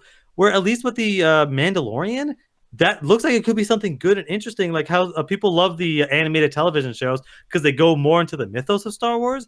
And television lets you do that. When it comes to these movies, it just feels like a big bloated, like, let's just be Michael Bay for 2 hours. I feel like you shouldn't respond to this, and you should just play Freddie Prinze Jr. explaining Star Wars. Yep, pretty much. He caught me recently. I gotta stop beating up my ass. No, because Wait, I'm what? going to ask you really quick, man. Like, what are you feeling about this trailer, this franchise in general, this release of this movie, and then what do you feel about Alan's thoughts? Because I'm not a big fan of Star Wars, and I feel First of all, I don't appreciate Alan's thoughts coming around here. He should keep his pimping business somewhere else. This is a clean network. Hey, they are free. They are free to do whatever they want. But besides that, when it comes to Star Wars, I'm kind of, man, I'm a grown ass adult with bills. I'm done with Star Wars. Okay. Like when I say I'm done with Star Wars, it means in the sense of I don't expect anything to capture the same luster effect that the movies had for my childhood, and I'm realizing a lot of this stuff is either done for two reasons. One is to sell the movies and the franchise that Disney recently acquired, and to revive a series that they know is going to make money. Or two, these people have an idea for a series, but it's not panning out because they have to balance the idea of marketing and stuff like that. That same thing I played the prequels. Either way, it's the same problem that we dealt with Star Wars for the last 20 years. And all the good stuff has come from outside environments and things that are considered themselves more mature. Yeah. So when it comes to Star Wars, I'm more focused on the outer stuff and stuff that is catered to me as an adult fan than the movies, which is more catered to the mainstream audience and to the little kids that are going to go buy Star Wars toys and not the $200 lightsabers that I get that are replicas. They're going to go buy the cheap ones so they can battle with their friends in the backyard. I don't know, because here's the thing, and thank you, Kirk. We are to a certain extent, because I got to bring something up really quick. Ganja, you said you're an adult with bills. Motherfucker, yes. You bought an expensive-ass lightsaber. That was part of the bills. You motherfucker. No, I understand where Ganja's going. And Julian just said it, too. So, man, come on. And then you literally showed it on the show. You're look, I said, like, the reason I bought it is because of nostalgia. I said earlier, though, it's never going to catch the moment I had with it as a kid. So whatever people feel with the amount of Star Wars, whenever I hear the critique of, oh, it's not my Star Wars anymore. Yeah, it's not.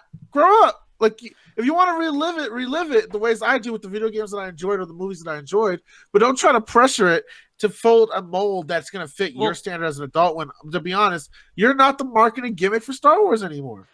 And I gotta agree with Ganja. Like, I get what he's getting at is that he still has the love for the series, but he's no longer going to whatever the new stuff that's coming out. He understands it's no longer for him. He just still appreciates the old stuff. He just doesn't want to be a part of it anymore. Like, I 100% fucking understand that. It's just, yeah, there's really nothing, like, when it comes to these movies, like, Force Awakens was good. I think Force Awakens was a genuinely enjoyable movie. I've seen it a bunch of times, and I liked the fucking action in it. I think it was really well choreographed. Last Jedi, I honestly felt like it was a filler movie. I felt like it amounted to nothing, and I felt like 2 hours of that movie was completely unnecessary. And then they had a cool fight, so I'm like, okay, they know how to film their action. They just don't know really how to capture a good story. They just kind of fuck around a lot. So it's like, I don't blame anybody that doesn't want to watch these movies anymore, but there are still people that kind of do. So don't sit there and be like, oh yeah, billions of dollars makes a movie fucking good. It's like, it doesn't. Because if you're sitting here saying, oh, it's going to make $1 billion, you're wrong about Star Wars. No, because if that's the case, then every single Transformer movie is a great movie with that fucking comparison. Okay, I feel like you're coming at me because you brought Transformers. No, I'm not coming at you. I'm coming at the people. No, because I see this argument all the time of y'all hating Star Wars. It's still going to make $1 billion. So Yeah. That doesn't make it a better product. That doesn't make it a good product. All that means is that there's still people out there that like it for what it is. But some of the old people that grew up with it don't like what's going on anymore. They're going for different products that appease them more. That's why The Mandalorian is getting a lot of buzz, because it's feeling more like the Star Wars they grew up with. And I want you all to keep that same energy with every Marvel movie that comes out. Oh no, we're all done with that shit. I'm kind of with Yeah. like I was the last person to be on the boat with Marvel, but then they fucked me over with Endgame. We can pretty much say ditto when it comes to Marvel. Really quick, Chris Ayers says, please don't tell me that Nick likes Transformers. I like the first movie, and the third and fourth one are fun, and then it gets terrible. So bad. Bumblebee was terrible, by the way. I'm like the only person who thinks that. But I like Bumblebee. I like Bumblebee. He likes the silent version, y'all. I like Bumblebee. Fuck you. No, we know what the asylum version we call it. We call it Wasp. Yeah, no, that's fucking awesome. I wish they did it. But no, man. Like, as far as this stuff goes, as far as Star Wars goes, and I actually, before I even continue on, I just want to ask Rox something. Rox, how long did it take for you to find out that Ganja was actually into Star Wars? Because I would imagine he was hiding that shit from you. Yeah, he was pretty much hiding that from me. Yeah, and I'm kind of curious. I mean, I'm not gonna go back and try to like prove him wrong like I would to Alan, but it's just kind of You're like such a little whore. Fuck you. I'm not. I'm saying I'm not going to do it because I was thinking like, Okay. man, I'm curious. Like I was kind of curious to see like, man, was there a certain point where he just like as soon as he started talking to Roxy, oh, by the way, I hate Star Wars. That's some dumb shit. But I do remember you talking shit about Last Jedi, so I wanted to hold that up against you. But yeah, as far as like Last Jedi goes, that's another thing I want to bring this up, and the reason why I even have like such an opinion on this is that people were freaking the fuck out about Last Jedi, talking so much shit. I don't give a fuck about Star Wars, and it took one good trailer, one good edited trailer, because it is good. It is a nice edit. All it took was that, and you motherfuckers are like, I got my tickets. Well, yeah, not you, not any of us in here who actually have intelligence. But like, you know, lots of people like just trying to get their tickets really fast from Fandango and fucking Not like. me. Yeah, well, because at the end of the day, the prequels, what? I don't want to say every one. They made $1 billion, but every prequel made like $500+ million. Because at the end of the day, even if the prior movie wasn't good, there's enough marketing that, especially them getting J.J. Abrams back, and people remember it's like, yeah, J.J. Abrams made the revival of Star Wars movies. So maybe he probably is the only one that can fix it. But honestly, I love J.J. Abrams. I think he's a wonderful director. I don't think he could fix this. Because I think that fucking Last Jedi, like I never watched any of the Star Wars movies. I started with fucking Force Awakens. I love that movie, and then that shit basically pulled me out. Well, I understand you like Force Awakens. It's basically like it's literally all the best parts of the Star Wars trilogy in one movie. Yeah, and like even people say, "Oh, it's just like A New Hope." It's like, well, yeah, it is, and it's been 30 years. I think you should forgive that. See, I did. I remember walking out, and it's like, yeah, it does remind me a lot of The New Hope. But I'm like, yeah, it's been 30 years. They have to essentially wash away the prequels and make people kind of remember why they like Star Wars. The problem with The Last Jedi is, honestly, I'm going to say straight up, the same problem that the second Star Trek movie had. Because when you watch the first Star Trek movie, 2009, I fucking love that movie. It was a fun action romp in the Star Trek universe and did a lot of cool stuff. What happened with the sequel? It just ripped off another fucking movie. So I don't know how much J.J. Abrams was involved in The Last Jedi, but it's the exact same problem. It just ended up being a much worse movie because Rian Johnson fucked up. Yeah, I mean, and I won't even put it all on him too, because like certain things happen where it's like, yo, we're going this way with the franchise. You need to wrap this shit up in the next two movies, and it's like, yo, even with the Force Awakens, we're still stuck on this whole like Skywalker shit. You want me to like end this crazy fucking thing you guys could never let go of for fucking 30, 40 years? You want me to end it off in 3? Like, get the fuck out of here, Disney. Like, you guys are full of shit. How the fuck am I supposed to do that? So I feel sorry for Rian Johnson, because right now, and I love playing this game with everybody else, I would love to just randomly come up with a better storyline than any of these movies, and I can't. The universe is too big, and we've seen too little of it. For a week, if I wrote my best fucking storyline, it would suck. I would piss off all Star Wars fans. Honestly, I really don't think so. I think that it's one of the problems is they're so focused on it's called Rise of Skywalkers, for fuck's sake. It's like that was the conversation I was having with Ganja, because one of the screaming matches we had about it is the end of The Last Jedi. Oh, I'm gonna fucking cut you. I'm not bringing it up. Okay. I'm just saying it's like you don't need to stick with this lineage. Like a lot of like X-Men, when X-Men did its reboot, it focused on different characters. It still kept some similar characters, but it focused on a different world. You can do that. That's why I'm excited for The Mandalorian, because I'm sure we're gonna get some references to some Jedi at some point. But if they're gonna keep it grounded and focus on something else that's not these big bombastic explosions, it could be something good. That's why I love the video games. The video games aren't the fucking movies. Yeah. Darth Maul's in the Mandalorian, calling it now. Please stop. He's Nope, in nope, every nope. series. I don't want to hear him. I will mute him as soon as he unmutes himself. No, honestly, here's the thing. We were talking about this before you came in, Ruthless, before you started the show. He's always right. See, he's always right, but only if you're stupid enough to not see the very obviousness that he's right about. Because with Game of Thrones, of course he was going to be right about that shit. That was kind of simple. And then the Star Wars thing, dude, like, if you really did not see Finn, or what's the name, Rey, if you did not see Rey actually becoming evil by the end of that shit, and, you know, Kylo Ren probably... Nah, when you watch the first... So for people that don't know what's actually going on is when we were... Force Awakens comes out, and people were generally enjoying it. And I think like a few months later, we ended up watching in the after hours. Everyone ended up enjoying it. And Ruthless came up with a prediction. He's like, I look at the lighting of look at the lighting right now. It is red on Rey's face. It is blue on Kylo Ren's face. And he's like, I bet you at some point in either the next movie or the end of it, Rey's gonna become evil and Kylo Ren's gonna become good. And everyone's like, no, what are you talking about? She's just Luke Skywalker. They're gonna hint at it. They're gonna do what they did in the fucking last one of the trilogy, where she might be, but ultimately she'll become good. And we kind of left it there. The other stuff they ended up doing was basically calling out Westworld season 1 to season 2. And I remember texting him, like talking to him later on. I'm like, if you're right about Force Awakens, I am not going to be your friend anymore. I'm going to block you. You've been ruining too many things for me. And then the trailer for Rise of the Skywalker came out, and I literally texted him, did you watch the trailer? And I'm like, motherfucker, I'm quitting everything. Yeah. You can't keep doing this. But the thing is, like, even in Return of the Last Jedi, whatever the fuck that last one was, I don't know what the fuck it's called. Return of the Last Jedi. I mean, you're not wrong. I would actually watch that movie. The That'd be Empire great. Strikes Back at the Last Jedi that has awakened. No, which one was episode 6? Was that Return of the Jedi?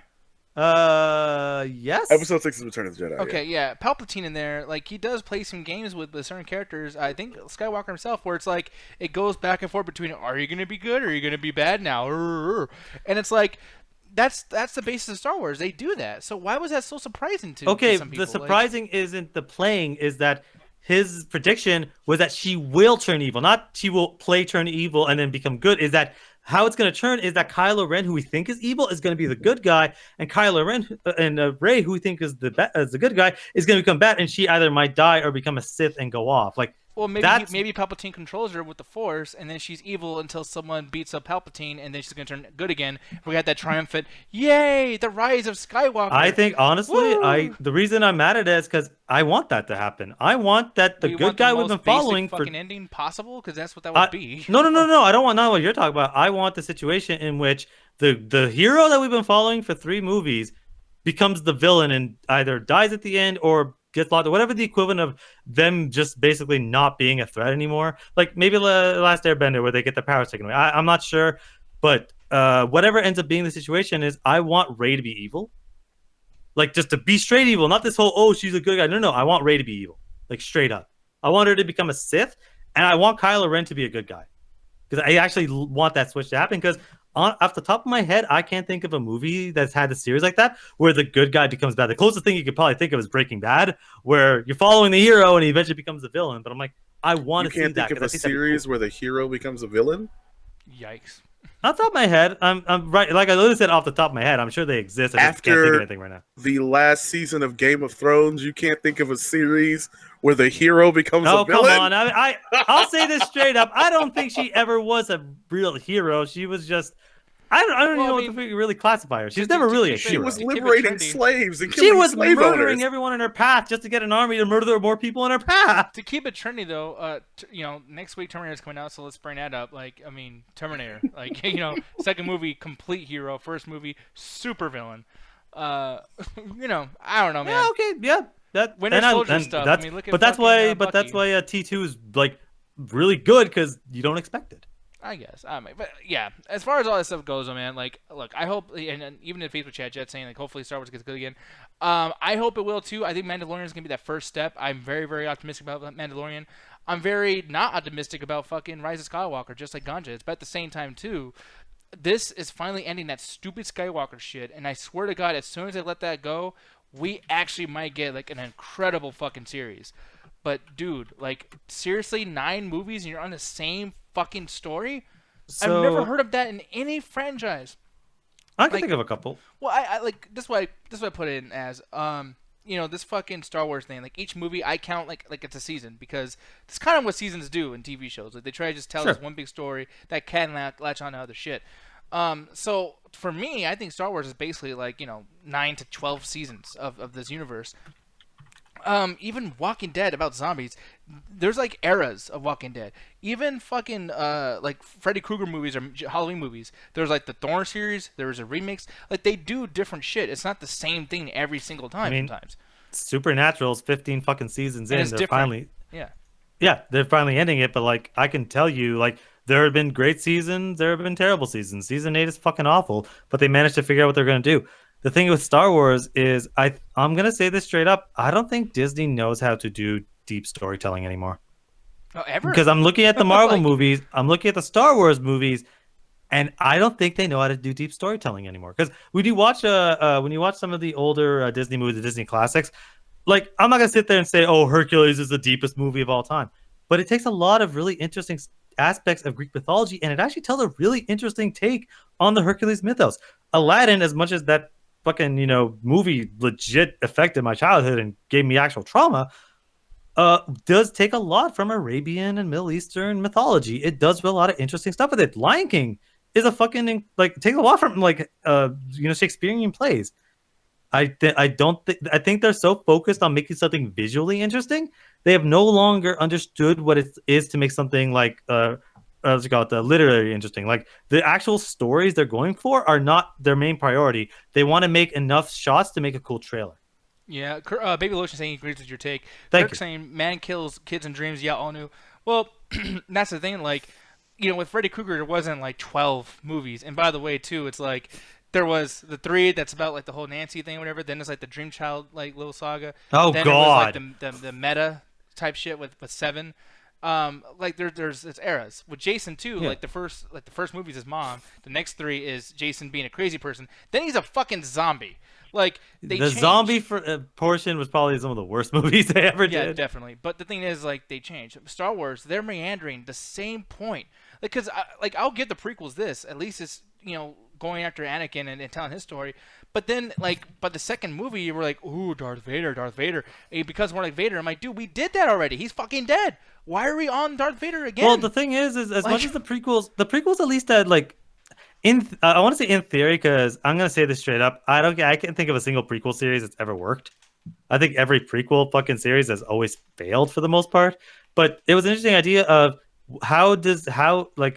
at some point Darth Vader was Anakin Skywalker. How did this child become essentially Space Hitler, like one of the most fucking reviled villains of all time? The idea there is kind of cool of you take this innocent kind of child that gets thrust into this Jedi Sith war and as a result becomes that's literally what I'm talking about. I basically guess I just figure out what I want is Anakin Skywalker starts off as the good guy and becomes a fucking villain at the end because of the bullshit between the Sith and the fucking Jedi, and something that Ruthless always kind of says of that the Sith are way cooler and way more interesting than the Jedi because they allow you to get away with more shit. I think I think you could have made a really well-written story of the Jedi actually being kind of bullshit, and all it takes is someone that doesn't want to follow the rules to become a Sith. Yeah, I mean, and here's the thing too. Like, just talk shit about my own stuff. Terminator, like meandering the same point. Like, hopefully, and I heard some things, but I think this is gonna be the end of the John Connor shit. Like, you know what I mean? Because we got to move on from John Connor. It's been 6 fucking movies. Please, let's move on. You know what I mean? So I mean, they tried to do that with Alien, and they got rid of Ridley. That didn't fucking work. It didn't work, but I appreciate the attempt. Like Jurassic World, people don't like Fallen Kingdom and shit, but like they're trying to move the shit past this stupid park idea. Like, we gotta give. Did Ryan Johnson do Jurassic World: Fallen Kingdom? No, you think Ryan Johnson? No, from a giant park to a tiny house. Yeah, you're thinking of John Trevorrow, I think. Yeah, Colin Trevorrow. Colin Trevorrow, one of those, yeah. Yeah, but no, like that's the thing though. Chris, yeah, Fallen Kingdom sucks. Yeah, try telling that to Nick. No, right? I agree. Like, okay, do you? Alan. Here's the thing: put the target on yourself yet again, you fucking moron. So I'll fucking fight anybody that likes. You Fallen can't do Kingdom. anything, Christian. But the thing is, I will He say- wrote it, but he didn't direct it. But here's the The thing. thing is, it's weird because like, didn't Colin Trevorrow direct that like 10-minute short that was on YouTube or whatever? Yeah, I believe he That did. was actually. I mean, I'm not gonna say that was the greatest fucking thing I ever watched, but it was an enjoyable fucking run. But the thing Hey, about good Fallen attempt Kingdom- changing the subject. Nick, spank his ass. Yeah, exactly. Fuck you, Oh, Star Wars you boy. literally ran away from me. Like, what kind of pussy ass shit is that? It's on the internet. Like, Star Wars Star Child over Chong, here, boy. fucking trying to bring it back. You are slick. get back here, gingerbread man. What the fuck? Like, you fucking $300 lightsaber. Go fuck yourself. Hey, come from the motherfucker who bought wood. Yeah, he got. I bought a $40 wand. piece of, Wood. a stick. Spelliamus, motherfucker. I still got it. At least my shit lights up. Woo, your he shit bought a lights chair up. leg. Mine is an exact replica of the fucking movie, and I love it because it's my nostalgia, you motherfucker. Yeah, he's Doesn't Same, light up, bitch. but who Your gives a ass with that shit? chair leg, bro. Same, But the thing bitch. is, Fallen Kingdom. Yours cost 6 times more than mine did. Our big Nerd. I did the divide. math for you, so don't worry about it. Our big divide on Fallen Kingdom Babe, is that hold we my both hoops. agree that the movie sucks. We both agree that. But the problem is with Fallen Kingdom is that when we did the review, I gave points because this is something that literally everyone should be thinking about.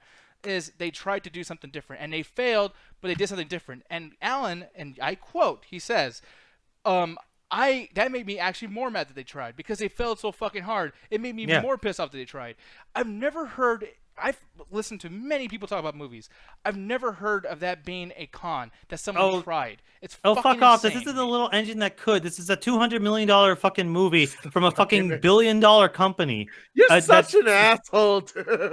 He really What? is. Like, I'm sorry, I don't give a shit. Like, this isn't a is real fucking $50 engine million you could. movie that's trying to do something where I'm like, you know what? Hey, it's $50 million. You can't really do what other movies. This is a fucking $200 million fucking movie. But what do you think? And I've had this discussion. Why do you think I've been pissed off at the fucking fight choreography for like a bunch of the fucking Marvel movies? Because why are you spending $180 million on a fucking movie and not having a cool fight scene? You're just having fucking the same old fucking tired ass bullshit and poor choreography. I'm not going to give a fucking movie any sort of point because it is your job to make an entertaining product, not a stupid, poorly written fucking product. So you're saying it's trying. I'm saying it's not. I'm saying it's failing at every fucking thing it tries to fucking do because it is bad at everything it listen fucking to tries what to you do. just said. Listen to what you just said. That's my point. You don't realize how contradictory. You literally just said, "Hey, they're not trying. They're failing at everything they're trying to do." Try. Yeah, they're The not key trying to do word. anything interesting or new. That's my fucking That's point. The subjective. first half of the movie is just Jurassic Park 2. Alan, you're being so subjective with it. It's not literally the same plot of the fucking movie. Where they have to go to an island to save the dinosaurs because the island's about to collapse. Tell me what point in the Lost World where literally they fuse humans with dinosaurs. The second half of that becomes a fucking weird ass fucking movie. But the thing is the whole thing is they're just ripping off what they did in the fucking other movies where they're creating dinosaurs again. So they're ripping off themselves Alan, and not do you doing think- anything interesting. How can a movie exist without them creating dinosaurs? They're not fucking real, dude. Again, ripping off the cells by combining dinosaurs. Are They you did that in the fucking last serious? fucking movie. That's like getting And mad then- that zombies eat people and the infection spreads. It's like, No, I'm not that's mad the at way- that. I'm mad at them basically just doing the exact same thing they did fucking last time and then doing it poorer. That's my problem with it. It's poorer than the last fucking movie because you had the situation in which they mention it twice in the movie, but since they assume the audience is so fucking stupid that all they see is dinosaurs and they keep throwing money at the screen, Fuck they mention you. it twice. I love those dinos. Yeah, they mention it twice that the fucking dinosaurs have incredible sense of smell, and then completely forget it 20 minutes after the fact. All right, well, we'll agree to disagree. I'll just put Fuck you. Because at a certain point, it's not fun to listen to. I'm pretty What's sure. wrong with my dino? Yeah, sure. but yeah, Star Wars. I mean, here's the thing with Star Wars, and I'll move on after this. But it's just like there's a slight chance that I think people are just like, okay, this is the last fucking movie in the franchise. We're all going to be doing this. It's going to be great. Blah Yeah. blah blah. But at the same time, I feel like, you know what? Maybe there's just people like, okay, we got to go out with a bang. They cannot fuck this up, especially considering the fact that this is supposed to convert the entire franchise to be a different story. Maybe, who knows? Or even kind of convert this and transition into a TV show. Like, obviously, something at the end of this movie is going to, like, you know, expand this particular cinematic universe or just the universe on TV. So it's like, yo, I can't wait for that shit. I cannot wait for Mandalorian. It's going to be a little too much stuff. Like, I don't know. Does the Jedi game come out this month?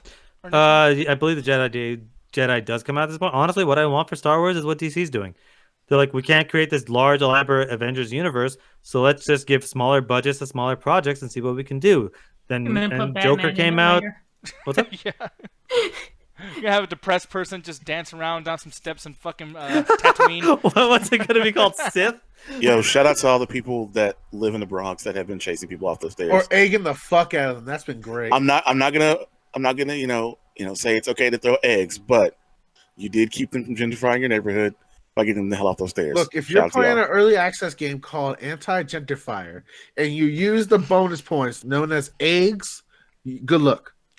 Yeah. That's hilarious. But anyways. But yeah, do smaller projects, and don't tell me you can't do Star Wars on a small project, because I see fan edits that can do fucking better fight scenes in some fucking movies. On like fucking I don't know how they get away with the rights, but look up fucking lightsaber fights on YouTube. A lot of them are fucking great. Because that's all they focus on. They don't have other budget. Well, no, so there have been like 40-minute fan films. Yeah, I don't even fucking know. But here's the thing: we'll be moving on from this shit. Moving right. Moving and riding. Hey, Alan, I just want to say real quick, I do apologize for going off on you right now. No, he doesn't. I'm trying to be nice. I apologize, Alan. Yeah, and you know what? Yeah. So. I ain't saying sorry. Fuck you. Yeah, fuck you too, asshole. You give me too much shit for too long. By the way, people, just so you know, that's another example of me trying to be. Oh a my person. god! No, this you did this to yourself. motherfucker! You did this I've to never yourself. met somebody to I toot gave their own you- horn I more gave than you- you have. I gave you. rope. Motherfucker has a trumpeting fucking like parade behind him. This is what happens. Just a little metaphor for you guys, or some kind of like I don't know what the fuck.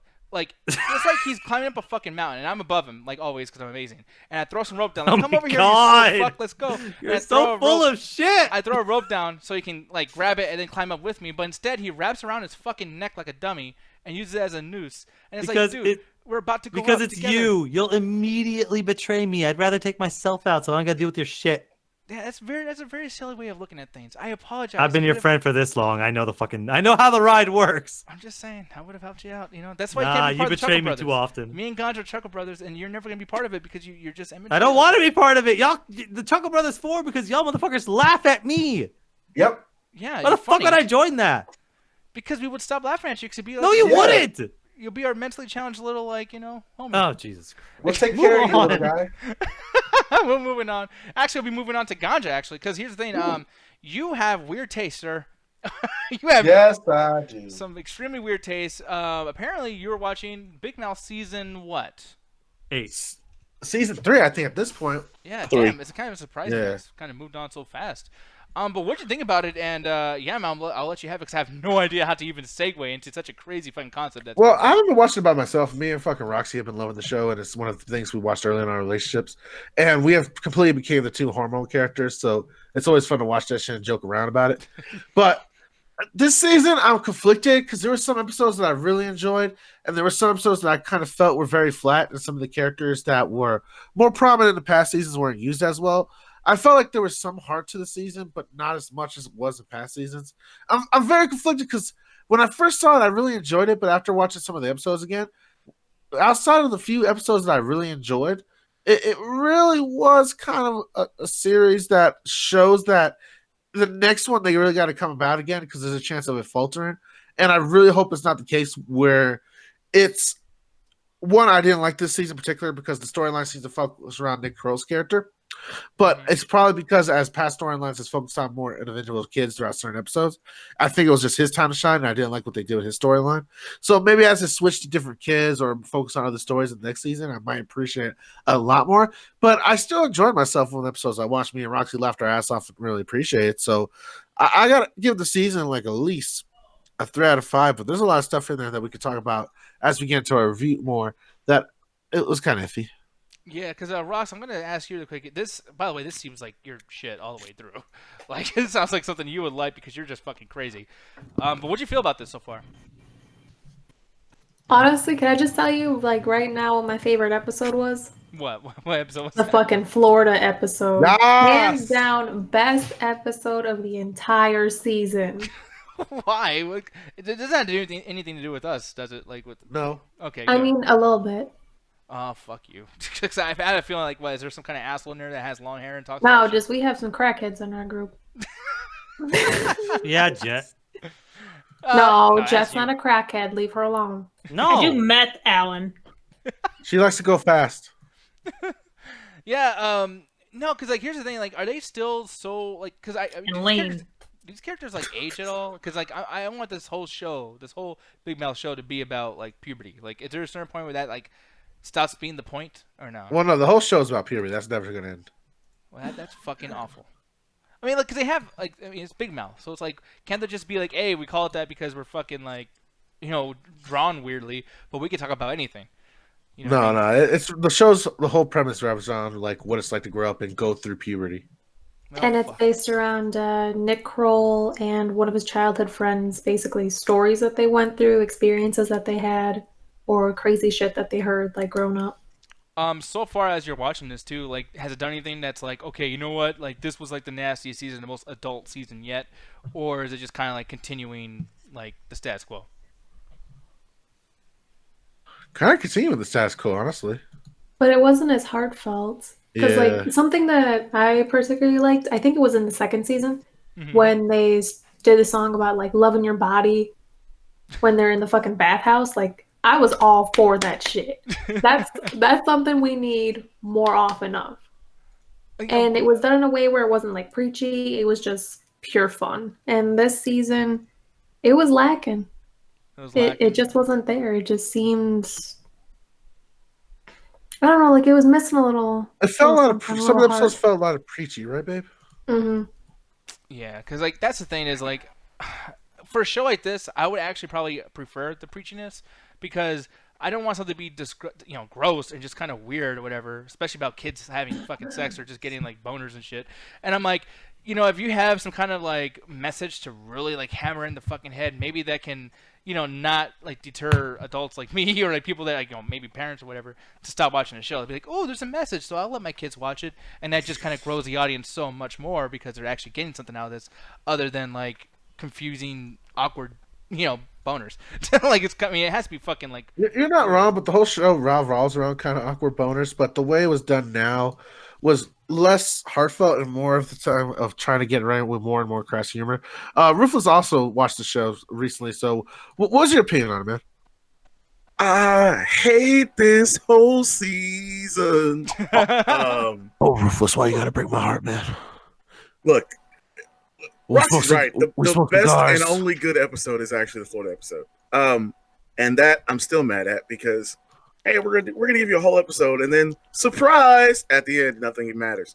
Um, I like this series. My old co-host got me into the series, and I was looking forward to the season. When they did the Valentine's Day special last year, well, earlier this year, I was really hyped for it. I was like, oh man, this is gonna be good. This is great. And then they decided we're gonna have a musical number every fucking episode Oh and no! stop the Yeah. plot to do it. Yeah, Oh that my really is a God. weird dynamic to talk about something so serious and so like just ballsy, and they're like, oh, Well- a musical. It's like, oh, come on now. But the best parts about Big Mouth is not necessarily them getting serious, because they do take serious moments from time to time. But it was like, all right, we're gonna talk about this thing that is a common occurrence for everyone, no matter what your age is. We're not gonna use technology to make our point. Like this stuff can be ubiquitous for every person's experience, no matter where they grew up at. And then we're gonna add, the jokes that go around that, and do some funny things and some irreverent things to go with it. This season, it was like, hey, we need to have a message about this problem. There were a lot of plot lines that just go nowhere. I don't mean nowhere in the, oh, that was a fun Shaggy Dog story that it was never supposed to have a point. I mean, it has no ramifications in the same episode. It was like, how I famously got into that argument in the after hours with Julian about Colossal. Yeah. Mm-hmm. It's that problem for an entire season. Just episode after episode of, does this matter? No. Does this matter? No. Do these rules matter? No. Then why am I here? Like, what am I watching at this point? Because, and part of it's Nick Kroll's character becoming not just the focus of the stories for the season, but seemingly the focus of the show. Even when Jesse is the female friend of the 3-person friend group, and Andrew is the male friend with glasses. In the first season, Andrew's kind of more the focus. He has kind of the major plot line. The second season, Jesse, the redhead, she has more of the plot lines. And so when you focused on them for major beats, it really worked, but everyone got a chance to do something. Like the characters had growth. There was clearly the arc taking them to something. This season felt like they just decided, yeah, all that character development, we're throwing that out the window. We're going to go back to just like the lamest possible, ham-fisted jokes that we can find. Like characters, honestly, probably one of the best characters on the show was Matthew, the gay guy who does all the announcements during during school and has his own TV show essentially during school. And he had this very clear arc of moving from being kind of a background character, mentioned more than really seen, to being a recurring character in the second season, to where he was towards the front of things in this season. But they waste his appearances too by not dealing with any of the developments that he had, other than finally having a guy he liked at a certain point in this season. It was just like, man, I don't care. Like I just found myself going, why should I care about this?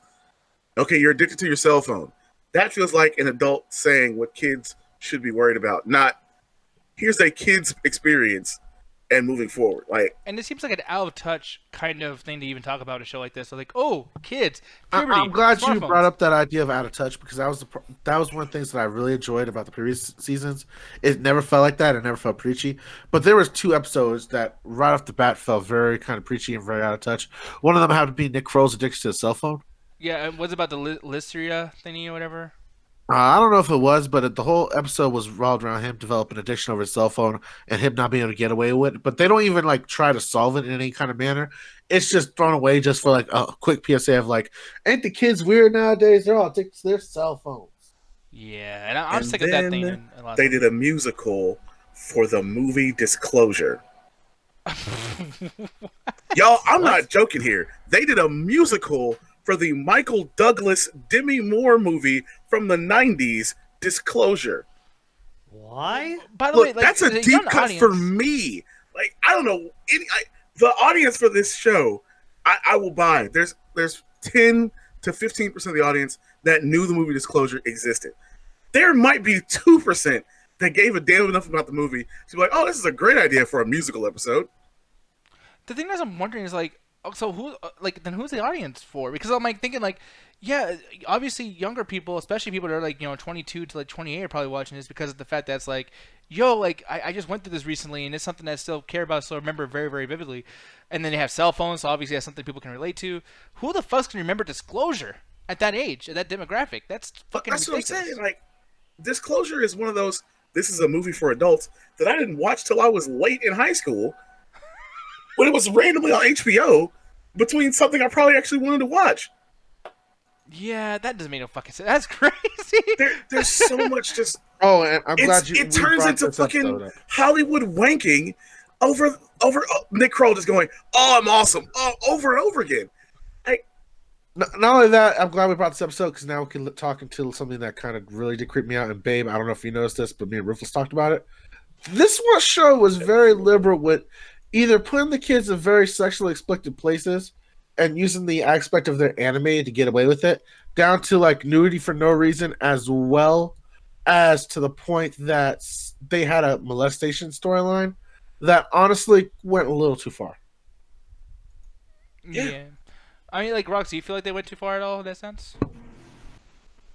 Yes, it's a little creepy. It's a little unsettling. You know how when you watch something and you're trying your best to go along with it and just go with the crowd, but deep down you're just sitting there like screaming internally and you're digging your nails into your chair and you want it all to fucking stop? Yeah, that's how I felt during Endgame. Yeah. I have no mouth, but I must scream. Yeah. I don't know, man. Like that's it's one of those things where like I had that feeling for this show just in the beginning too, just like certain trailers I saw. Like they even did this one point where they're making fun of that Billy Crystal movie where they're like, oh yes, I'll have what she's having, whatever the fuck kind of thing. And I don't know what season that was, but I remember seeing that in a trailer, and I was like, okay, that's fucking odd. But there's so much shit that comes out doing the same thing. Like there's a very, very vivid scene in Pen 15, which is a live action show, which is the same storyline. It's two girls trying to like feel out their bodies and see what they're getting used to, whatever, and see what sexually arouses them. And they show a girl masturbating, and she's apparently like 14 or 15 years old. So I'm like, look, just because y'all put like a story out there, like, no, we're being deep, we're trying to relate to the young kids, so child porn. Like it's like, no, it's still child porn. Yeah, it's still child porn. And Nick, honestly, I excuse the way they handle masturbation on the show because they are pretty straightforward and frank with it, but they still usually have the kids cover up or have something in place while they're doing it. Mm-hmm. So I'm fine with it. Even when Jay is into inanimate objects, which starts with like pillows and a bath mat and gets into couch cushions and stuff. Mm-hmm. Like, all right, cool. You're doing it without showing it to us. But there's a certain point in this show where they just decided we're gonna find skimpy pedo bait outfits for every female character that isn't in high school and make them all wear it in a musical number.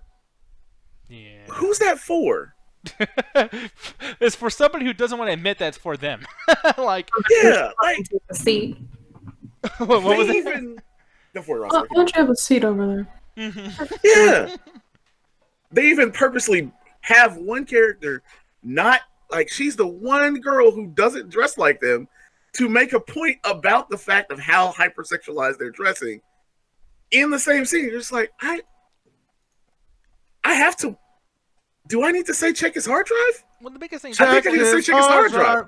Check Like, those his hard moments. drive. Well, it's one of the situations where I remember, like, I mean, here's the thing, and obviously I don't want to like bring it to the whole thing where I'm always talking shit about Double Toasted or other reviewers, but it's like they'll talk shit about Michael Bay. You know, oh, this girl bends over, and they make a joke about how she's like underage, even though in real life she's not underage, and that's an issue. But then those same reviewers, those same people will say, oh, but Big Mouth is fucking great, and it's like, no, they're doing the exact same thing that people like Michael Bay do, the same thing that Roman Polanski would probably love to fucking do. Like, yeah, I'm sorry, but like when one thing is this bad, but you just want to say it's good because for whatever the fuck it is, and granted, I'm pretty sure there is things good about the show and probably even the season, even though you seem to fucking hate it, but like. There is that glaring thing that's like, yo, you guys are really comfortable with this particular type of style and this particular type of like imagery that I don't feel great watching. You know, hopefully it's not because I'm old now or whatever the fuck, but like Jesus. It was like before. It was like, all right, there are girl characters in there. Devin is kind of the mean girl of the show, and Devin is kind of generally dressed in a more adult than she is fashion at all times. Makeup, hair, clothes, all that stuff. But she's never in that weird, I feel like a pedophile just watching the show fashion. This season, they just threw all that out the window. And they bring in new characters that dress even sexier, and they waste Ali Wong to be like even worse. It was like, I don't know what this is anymore. Because all the character development that happened going into the Valentine's Day episode is gone. They're cheating by calling it 11 episodes when the Valentine's Day episode starts the season. There's just, man, they don't even earn the ending for the damn season. Nothing about the last episode is earned at all, ever, in the entire series. Yeah. I will say this is actually scaring me from fucking even trying to get into the show because I'm like, man, there has to be something in there that I might like because most of the people You that might have to wait till that third season happens, or the new Yeah, show. the first two Human seasons Resources. are really good. Yeah. Yeah, man. It's fucking. It sucks that this is a situation with the show, but yeah, like Ganja gave it a 3 out of 5. I'm gonna ask you, Ruthless. 2. What would you give this? A 2 out of 5? Okay. 2 out of 5. Because I have a feeling that I'm with Ganja on this, that if the focus goes away from Nick Kroll's character to somebody else in the next season, it will probably save the show because there's just too much of them. Like in a way that no one else. Nick, you know got this. rid of my other voice actor. It was weird. You know that hero shot in the movie where it's like this person's clearly the protagonist in this scene. Mm-hmm. They do that every time he shows up. Okay, yeah, that's kind of lame. Because and another thing too is like a show like this can be about so many things equally because everyone's going through the same shit. So to have one character be like, "Yo, this, you're supposed to live vicariously through this guy. You're supposed to, he's obviously the protagonist." Like, yeah, kind of weak to do that. No, that the worst part is I felt like Nick Kroll half-assed his stories. Nothing was personal. I felt like it was like, oh man, I was an asshole as a kid, or man, I shouldn't have done that as a kid. Like a lot of the other character stories have been. Mm-hmm. There was no real embarrassing moment for him, which kind of just felt stupid. But Roxy, it felt like he was trying to escape his own, like, oh, well, everyone else did it. Now I'm going to just do like this. Oh, remember it's time I got addicted to something. Yeah, but no, I was going to ask Roxy really quick too. Like, what would you rate this? Because I don't hear as much visceral, but maybe you're just a calmer person. I mean, Alan would say I'm not calm, but I'm just ignore Alan. Hyperviolent is the word I'd use. I'll cut you. But anyways. Point proven. Do it, baby. Honestly, well, yeah, I'm a little more forgiving. I'll just give it a 2. It's wait, it's what? like A little bit more forgiving. Give it the lowest rating. No, I'm just saying, like, I'll give it like a little ribbon. Like that's the ribbon for the Florida episode. Everything else was shit. But try again next time. Yeah, You and can they do will. better. I'm sure this actually did. I'm sure it performed well. I'm pretty sure that everyone, because of the first 2 seasons, were like, "Yeah, I fucking love this show. I'm gonna watch it again." And then this was trash, but it's like one season's not gonna destroy like what 2 seasons built up. You know what I mean? Plus, Well, yeah, and what they only got? I think they only have one more season left. Aren't they ending this at 4? oh wait, they said when they're ending it. Are they? Yeah. This was Damn. was it Big Mouth? I'm pretty sure it was Big Mouth where they're only having like 2 more seasons and the show's over. Wow. Okay, that's actually Okay, so hopefully they got a chance to turn around then. But yeah, really quick though, I'm gonna go and bring this little not movie, but this show up. Man, for a show that has no dialogue, this fucking thing pulls at the heartstrings. This is Primal for God, I always want to say Amazon, but it's not. It's Adult Swim. It's Adult Swim. Now, Jet, you're watching this with me. I don't know if you're still there, but I was gonna ask you really quick before you even get started talking about it. Is what did you feel that this was? Because you were not too hyped to watch this with me. Here's the thing: when it comes to stuff like from Adult Swim, I already have that mindset. It's gonna be either really fucking violent and super fucking gross, like fucking Super Jail or worse, fucking Mr. Pickles. So that's why I tend to stay away from anything that has like original Adult Swim or some shit. Yeah, because the thing is too, and I don't know too much about Adult Swim stuff. I just know like sometimes it gets a little sexual, and the comedy and certain things are just fucking ridiculous. But this, I was surprised at, like, holy shit, dinosaurs? What the fuck? And then like the way it's drawn, I mean, Oh, obviously that's just cocaine right there. Oh, I love you some dinosaurs. Ain't that right, Alan? You a bitch. But yeah, man, I will say that like this is not a show that I feel like a glowing review should be the thing that makes you go watch it. I think that this is something that there's aspects of the show. Was and this made by the same dude that did Samurai Jack? I do not know. Gordon, Yes, it was. Oh, that makes a lot of sense, to be honest. Okay, yeah, but what's his name again? Like Tarantinoski. I know Rulers would know. Tarantino, Teriyaki. Is Gandhi Tartakovsky, something like that. It's a very hard to pronounce name. Yeah, man, but the thing is, like, it's not like if I'm recommending this to you, it's not because I think it's good or whatever the fuck. Like, I don't want to like put that across here because obviously I'm biased and I love dinosaurs. But like, this is something that has drama, sadness, violence, action, tensity. Fucking, I mean, in 22 minutes, this does more than like Jurassic World did. Like, fucking, and that had 2 hours to do it. And this does with no dialogue. There's points where I wanted to cry. There's parts where I was like, just like giggly, like, oh my god, I can't believe it fucking happened. There's cute shit in it, and it's, I mean, I don't know how you feel about this, Jet, because I always put this to you as far as like, telling me if this is quality artwork, but like, it looks great in my opinion. I don't know if you think it looks great. I usually don't know what the fuck I'm talking about with this stuff. I will say it's very Samurai Jack-ish. Is that a bad thing or a good thing? Because I don't like Samurai No, Jack. it's not. It's actually a pretty good thing. I mean, I don't hate the art style at all, but I'm kind of wary of it because once again, when it comes to Adult Swim shit, I'm kind of like, Yeah, man. ugh. Yeah, and that's the thing is like it might sound like wow, what a fucking non-review because there's really not much else I can say about it other than the fact that like within 22 Well, minutes. yeah, you can't really say anything about fucking dialogue because let's be honest, there's no dialogue, and there's really no character to things other than the fact that like I mean I only want to say what I mean, want to say. if you say characters, wouldn't you just be spoiling at that point? Pretty much because of the fact that this show like everything is a spoiler because and the reason why and that's what I love about this so much is like.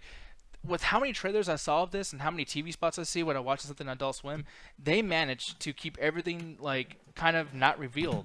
And you would think, okay, well, how many things can not be or be revealed with a show that like the only weapon you can have is a fucking like stick, and it takes place. Oh yeah, because that's never been in video games. Well, no, it's like that's video games. Like that's different. But I'm just saying, like as far as the show, because this is so far back, that's kind of like there's really nothing going on. Like Ark doesn't have a story. There's a reason why, because there's nothing happening. You know what I mean? Like, it might. We just didn't do the story. They just didn't give a shit about the story. But no, like I'm actually kind of interested in watching this. I don't know what the fuck happened with my webcam, but I don't like this angle, Alan. Yeah, neither do I. Anyway, this angle's even worse. Fuck my review. Yeah, ladies, you can get the Allen calendar today. Fuck my review. Clearly, the expert doesn't want to roll with it. Alan is so much cake. Get that Allen cake on your calendar. Fucking All regular that camera angle. Yeah. cake. Get that March abs calendar. 2021 Yeah. Gene Carter calendar special. It's Alan. You too can play with Alan's bussy. Aw, that's unfortunate. Fuck y'all. He's not for sale, guys. Just not yet. Oh no, he's definitely for sale. He's not for sale except for in the Chat Attack store. Yeah. $5 gets you a wonderful 12 months of Allen. He Wow. will eat the ass. I don't think anyone wants to see me for 12 fucking months. But I will say though, man, like just the attacks I'll give you from a the hot dinosaurs dog. fighting. You guys are fucking stupid. No, but the fighting with the dinosaurs is pretty cool. I like the caveman, what he does with certain fucking things. I like See, the weapons used. What are you if saying? I had anything to actually complain about with this, it's that, and honestly, it's basically nitpicking with me, and like I don't like silent characters like that, and that's why I didn't really like Samurai Jack as a character because his silentness was very very boring to But do you me. feel like the wrinkles in the face and all that stuff, like the way they react to certain things, like it means so much more to get that I emotion? mean, to get that... he's more like he's expressive like that. I love seeing shit like that, but I mean, like silent characters like that tend to really fucking bore me. Yeah, I mean, I understand that because I felt like I was gonna be bored too. I was like, I don't know, but like, man, like, there's a scene where he reacts and there's no, like I said, no dialogue. It's not even a noise he makes. It's just his face and the torment that somebody would be going through over seeing something that he sees, and it's like, holy shit. I feel every emotion. You with your face, you just said more than like a paragraph would have said in words. Like, fucking amazing. I give this a 5 out of 5. It's only the first episode that I watched. There's like 5 more episodes, or no, actually, it's 9 more episodes. But God, I love this fucking show so goddamn much, man. I think everyone should watch it because even if you're not into dinosaurs, there's other things that are in here that I know will win you over. If it's not for the art, if it's not for the music, it's not for the emotion or whatever, something in here you'll like. It's like what I say about wrestling sometimes, where like the only reason why I recommend it to people is because whether you hate wrestling, they try to placate just a piece of their show to everybody around. So even if you hate it, it's like it's so bad it's good. Like no matter what, you can watch it. So it's like definitely watch Primal. 5 out of 5 for me. Jet, what do you think? It's only the first episode. Like it was okay for me. Like the action was really good, and like I did like the expression that the caveman made. Yeah, I don't think he has a name. I'm just gonna call him Caveman.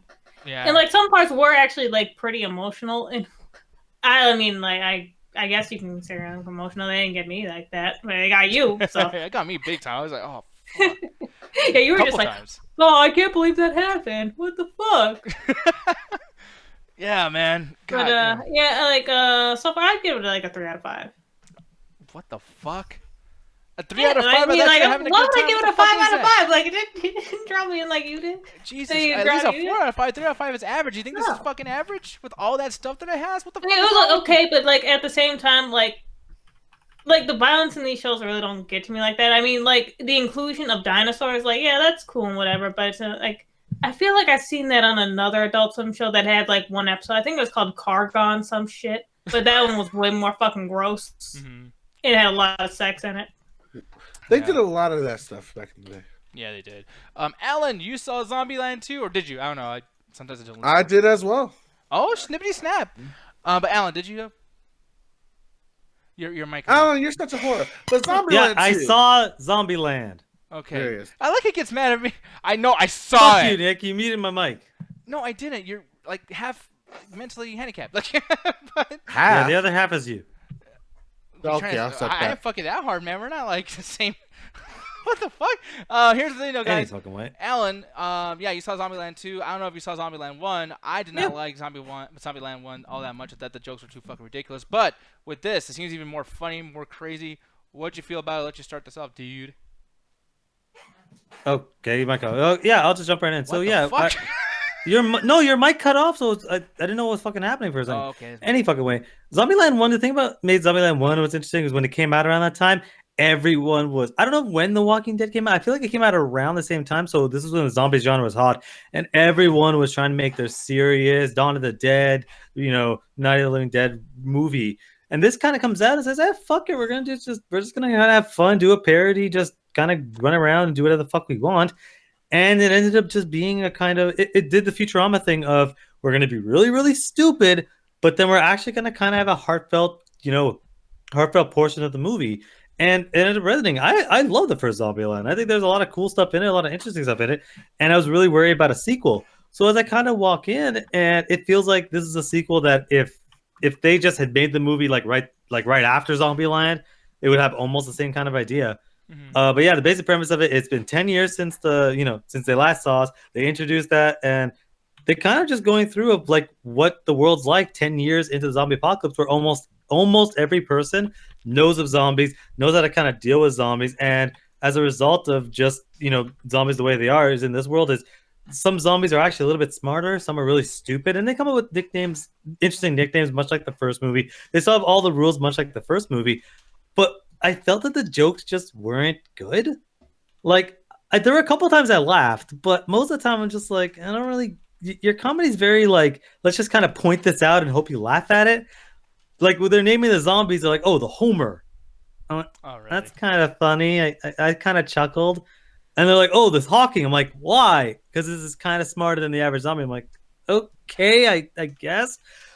But as the movie kind of goes on, the basic plot of this one is, yeah, it's been 10 years, and because we don't have anything else to do, one of the characters is bored out of her fucking mind and goes, yeah, I'm tired of just chilling in this one fucking place. I kind of want to know what it's like to live a life. Honestly, So there's a lot of hints out there. I just want to get laid.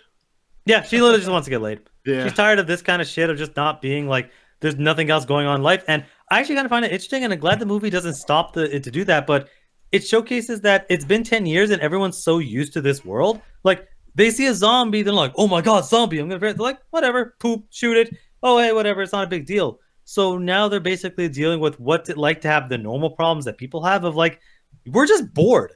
Like, there's nothing to fucking do. Like, we have a house. Like, they take over the White House and they fortify it and it's fine.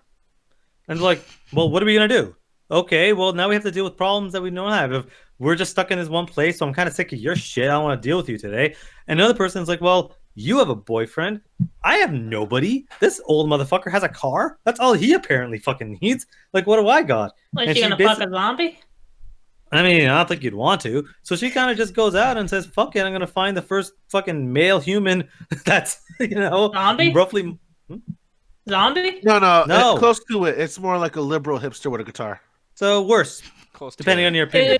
Turn into that one romance zombie movie? Yeah, warm Fuck bodies. is that? Why are you trying Oh, to turn this stop into warm referencing bodies so warm much? bodies. She's trying to ship but this yeah. character. She ends up finding him and ends up doing the plot of, hey, we got to go find where this girl is, and it just becomes a bit of a road trip movie as they're kind of doing it. And they're doing a lot of weird stuff where they have the female character, like this girl in pink, and she's kind of a ditz, and that's where a lot of the comedy, like, I really hate those kinds of characters. That's actually one of the reasons I stopped watching Death Note, because it reminds me of the fucking diva from Death Note. I'm like, I don't really get why your character exists. Like, what exactly were you going for? Because they basically introduced her as like, oh, Jesse Eisenberg and Emma Stone, they're in a relationship, and he wants to move, he wants to get married, and she's like, fuck that shit, I want to get married, and runs off.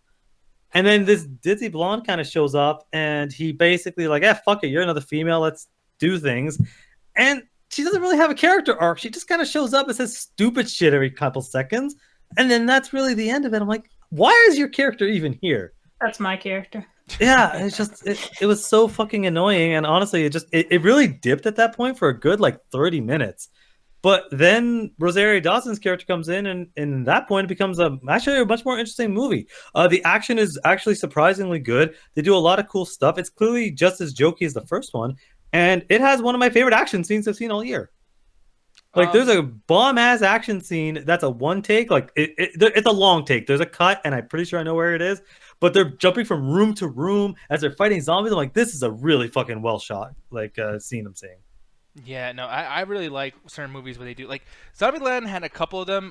28 Weeks Later had one where, like, even if we and I disagree about the quality of that movie, there's a scene where, like, they use, like, a helicopter to chop a bunch of zombies. It's like, that kind of shit is reasons why people will, didn't see this movie, and then like for 10 years later, they come back. It's like, okay, you know what? That scene was cool, and that's why I watched this. They definitely do some interesting zombie kills. They, I like what they go into is we've been killing zombies for so much that the ones that are left are, they're adapting, but not in a way of like, oh, they're talking. It's more of a, some of them know how to use. Some of them are able to do tactics. Some of them are harder to kill. They call them T-800s, just as a, they do a lot of references. Yep.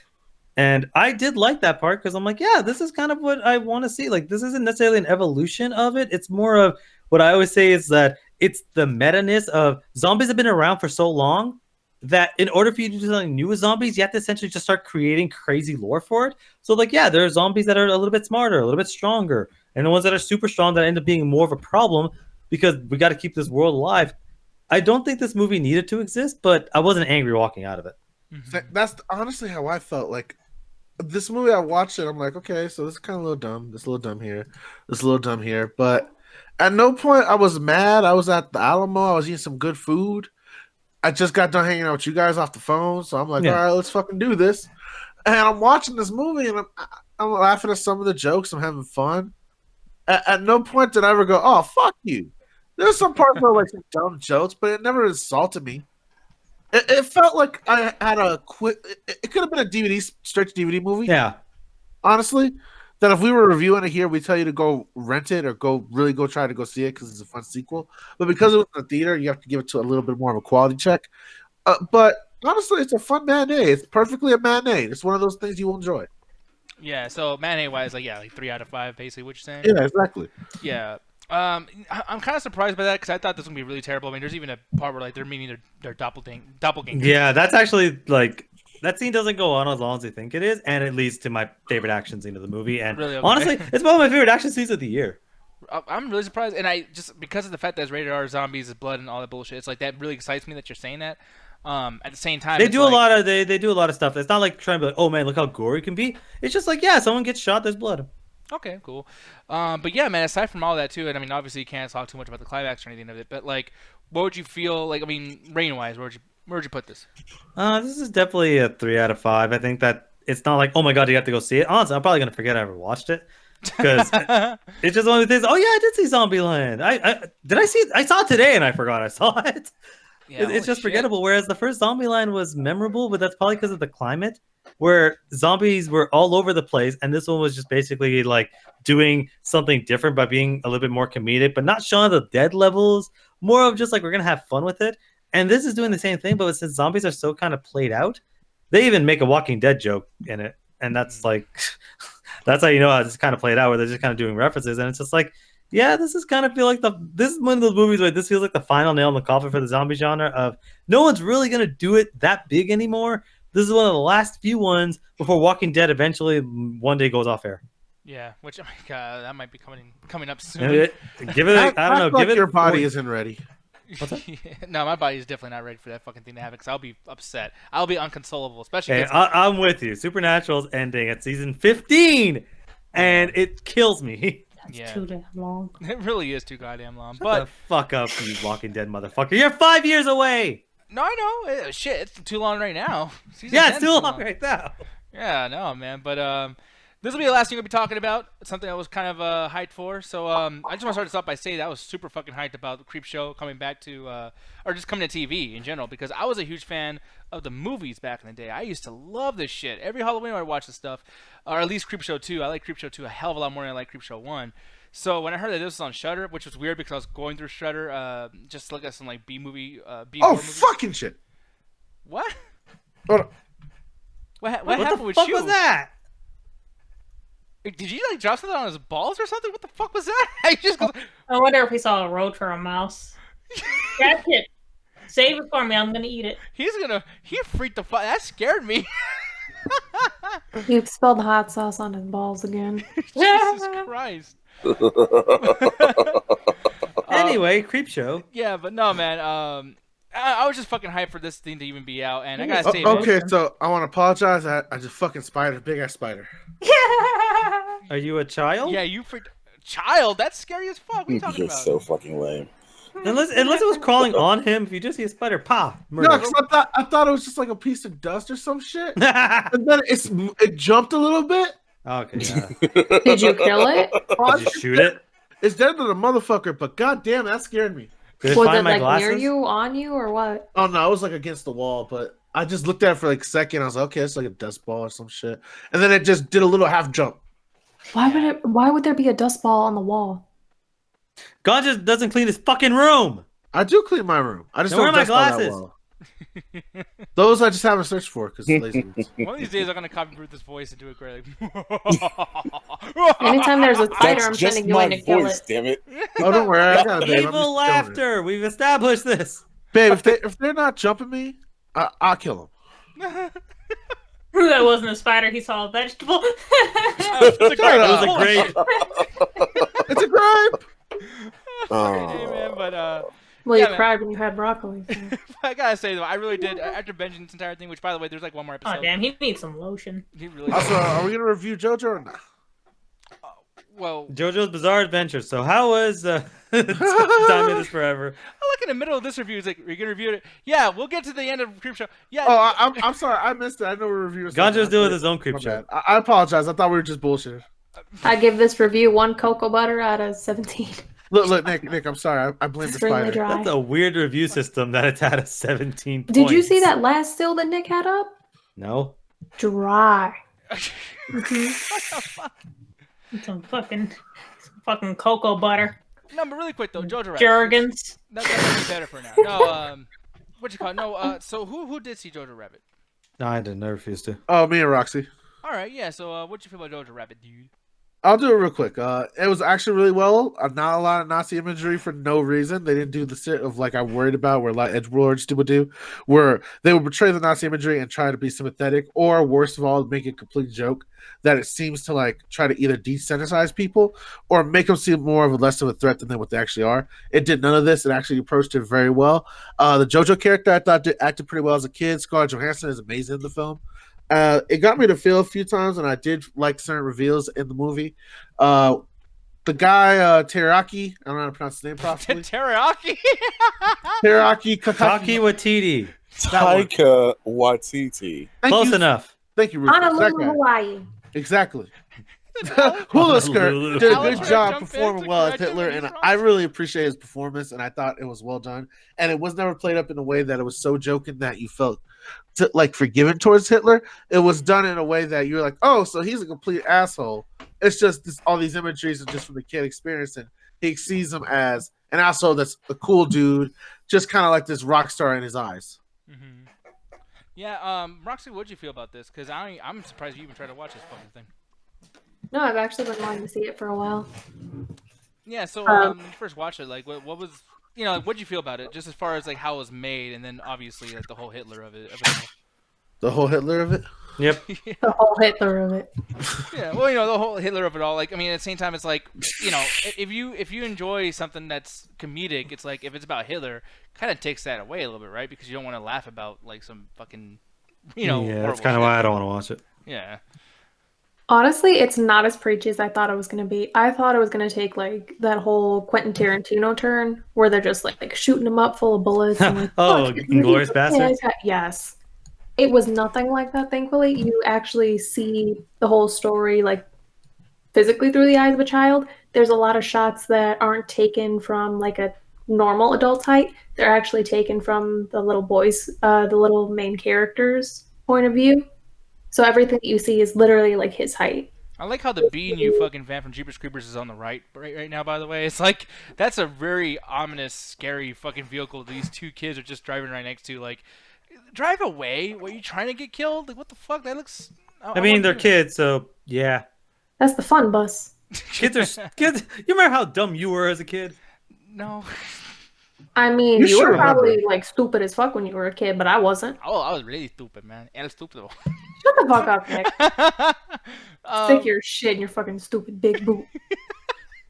But looking at this, yeah, I mean, like, was it too silly, though? Like, I mean, Rox, you gotta No. tell me, like... Honestly, no. It was playful. It was fun. It was silly. It was never preachy, except for like a little bit preachy during some parts. But of course, you got to have that a little bit in there with the movie that it's trying to present. But honestly, I had a great time with this. I fucking loved it. Yeah, I'm honestly shocked, because I thought Gandhi was gonna make fun of it and talk shit, too, but apparently, I mean, it seems like you fucking liked it, too. It was No, it was better than really Pee-Pee. enjoyable. Better than fucking Pee-Pee. That's my rating for it. Better than Pee-Pee? Better than PP. No, man. Well, I guess it sounds like a fucking 5 out of 5 there. You, Ganja, man, what would you rate this? And just like any closing thoughts, man? My biggest closing thought is go see it. It's a great fucking movie. Honestly, it's really a movie you can take your kids to go see. Honestly, besides the subject matter, there's really not hardcore gross imagery, and there's a lot of laugh out moments that I think even kids could giggle at to a certain extent. But it's with extreme parental guidance. Mm-hmm. Like there's still certain elements of the film that needs to be explained, like especially with a kid involved. But honestly, for any film goer to go see this movie, it's a must. And there's something you can see again. It's something that's sad or grotesque, so it doesn't make you feel awful or weird about watching the movie. Mm-hmm. So it's definitely a repeat film as well. But yeah, man. Well, like I said, though, I'm surprised that you guys are so positive about it. It's pretty cool. Better than Pee-Pee. Better than Pee-Pee, Hans. We're gonna get the weird. fuck out of here. Speaking of pee-pee, there's this one site that has tons of pee-pee, tons of white pee-pee in there. It's called One of Us, one of pee-pee. Alan, you prefer the pee-pee there. Why don't you tell us about Chris No. Pee-Pee. Tell us about the pee-pee, Alan. No, I Come won't. on, I let's refuse. hear about it. I'm not gonna plug in. No, I'm kidding. Screener Pee-pee. Pee-Pee. Screener Yes, Pee-Pee. if you're curious to hear my continued ramblings on random movies, pee-pee. television shows, all sorts of stuff, Eyes on the go to Pee-Pee. oneofus.net. Check out the Screener Squad. There's Hello. also a show that's been going on for a while, Eye on the Prize. It's all about Oscar stuff. There's a recent episode where we end up going in on just our opinions on what to expect movies are going to end up winning. We will be doing another episode tomorrow. So we're basically just going through and just say, hey, what do you think is going to win Best Picture? Who's going to win Best Actor? Like Oscar predictions, stuff like that. Much like what we did with the Emmys where we tried to predict who's going to win what. We're doing the same thing here. As far as screeners, there's a bunch of new Netflix movies that are coming out. There's a bunch of screener stuff that's coming out. So check that out the next couple weeks if you're curious to hear my opinions on stuff. Yeah, it's highly suspect Pee-Pee. They do Pee-Pee in Glory. Digital Pee-Pee. Let me see what else. Please stop. Pee-Pee. I'm so mad we didn't get the current wars as a One screener. pee-pee, Where that boy, was a- Large the- Pee-Pee. some pee-pee required. Oh, and for the people that do watch the reviews, because actually some of you do, I'm actually kind of surprised because I didn't think anyone would want to hear me in audio format. Leave a comment if you can. I'm just curious to either see what we could do to make things better. Or maybe it's simply just quality. Maybe one of us talks too fucking much. That's Justin, not me. I perfectly talk the right amount. Just leave a comment, see, just so we know what you're thinking. Who's Can I on add there a doing anime reviews? What's up? Who's on there doing anime reviews? I saw. We two. actually did. Funny story about that. We actually, didn't watch the movie, but there's a review for One Piece animated movie. So apparently the people, they liked it. So that's Usually a this good is the thing. part where I talk about the good old collective that I'm part The of. But Pee-Pee Collective. since one of the members of the other PP Collective is here, Yeah. Ruthless, explain the Metropolis PP Collective. Wow. Where to start with Don't- that? Just ignore it. The Metropolis is, of course, the home to a number of podcasts. Ourself, the Illuminati, we are in control, as well as our good friends over at Action Reflecting on Politics in Gaming, ARPG, and Vault Classic Rewind. They watch classic cartoons and anime to do reviews on it. So, Jet, there goes your anime reviews. We're Yeah. actually adding 2 major new pieces to the Metropolis coming up here soon. And that hat that Nick's showing right now is actually a clue as to who's joining us at the Metropolis. I will not tell you who Mark that Simpson? is, but those people who check out my Facebook friends will be able to know exactly based on just that hat who's joining us. We, of course, always do live streams as the Illuminati for the Democratic primary debates and for the eventual general election debates as well.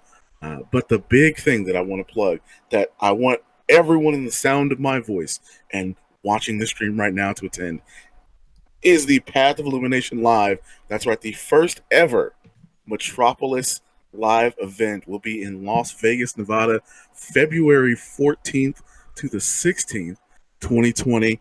And if you're a VIP registered guest, you'll be able to attend the event on the 13th, on Thursday the 13th, the night before everything starts, as well as you can RSVP for our private Sunday brunch at the Sterling Buffet in Bally's. So we would really like to get everybody out there. We've got some great combination of shows coming. Solar Gray, who does Back in the Deck Productions, is coming out with us. He's going to do some sci-fi gaming with us on Sunday, but he's also going to be there for the live show on Saturday. We've got all of our good friends from across the Metropolis coming. We hear that these wonderful Chat Attack folks are coming along to join us for this event as well. So Also, can't our wait to see first them live there. performance, Oh, sir. and for everyone Yeah. that's joining, I can't wait to scream "fuck y'all" on stage. Please And throw if you beer feel- at him. Like and if you I feel wish the need to the throw something at me, the bar is open. literally I'll throw like, pee-pee at you.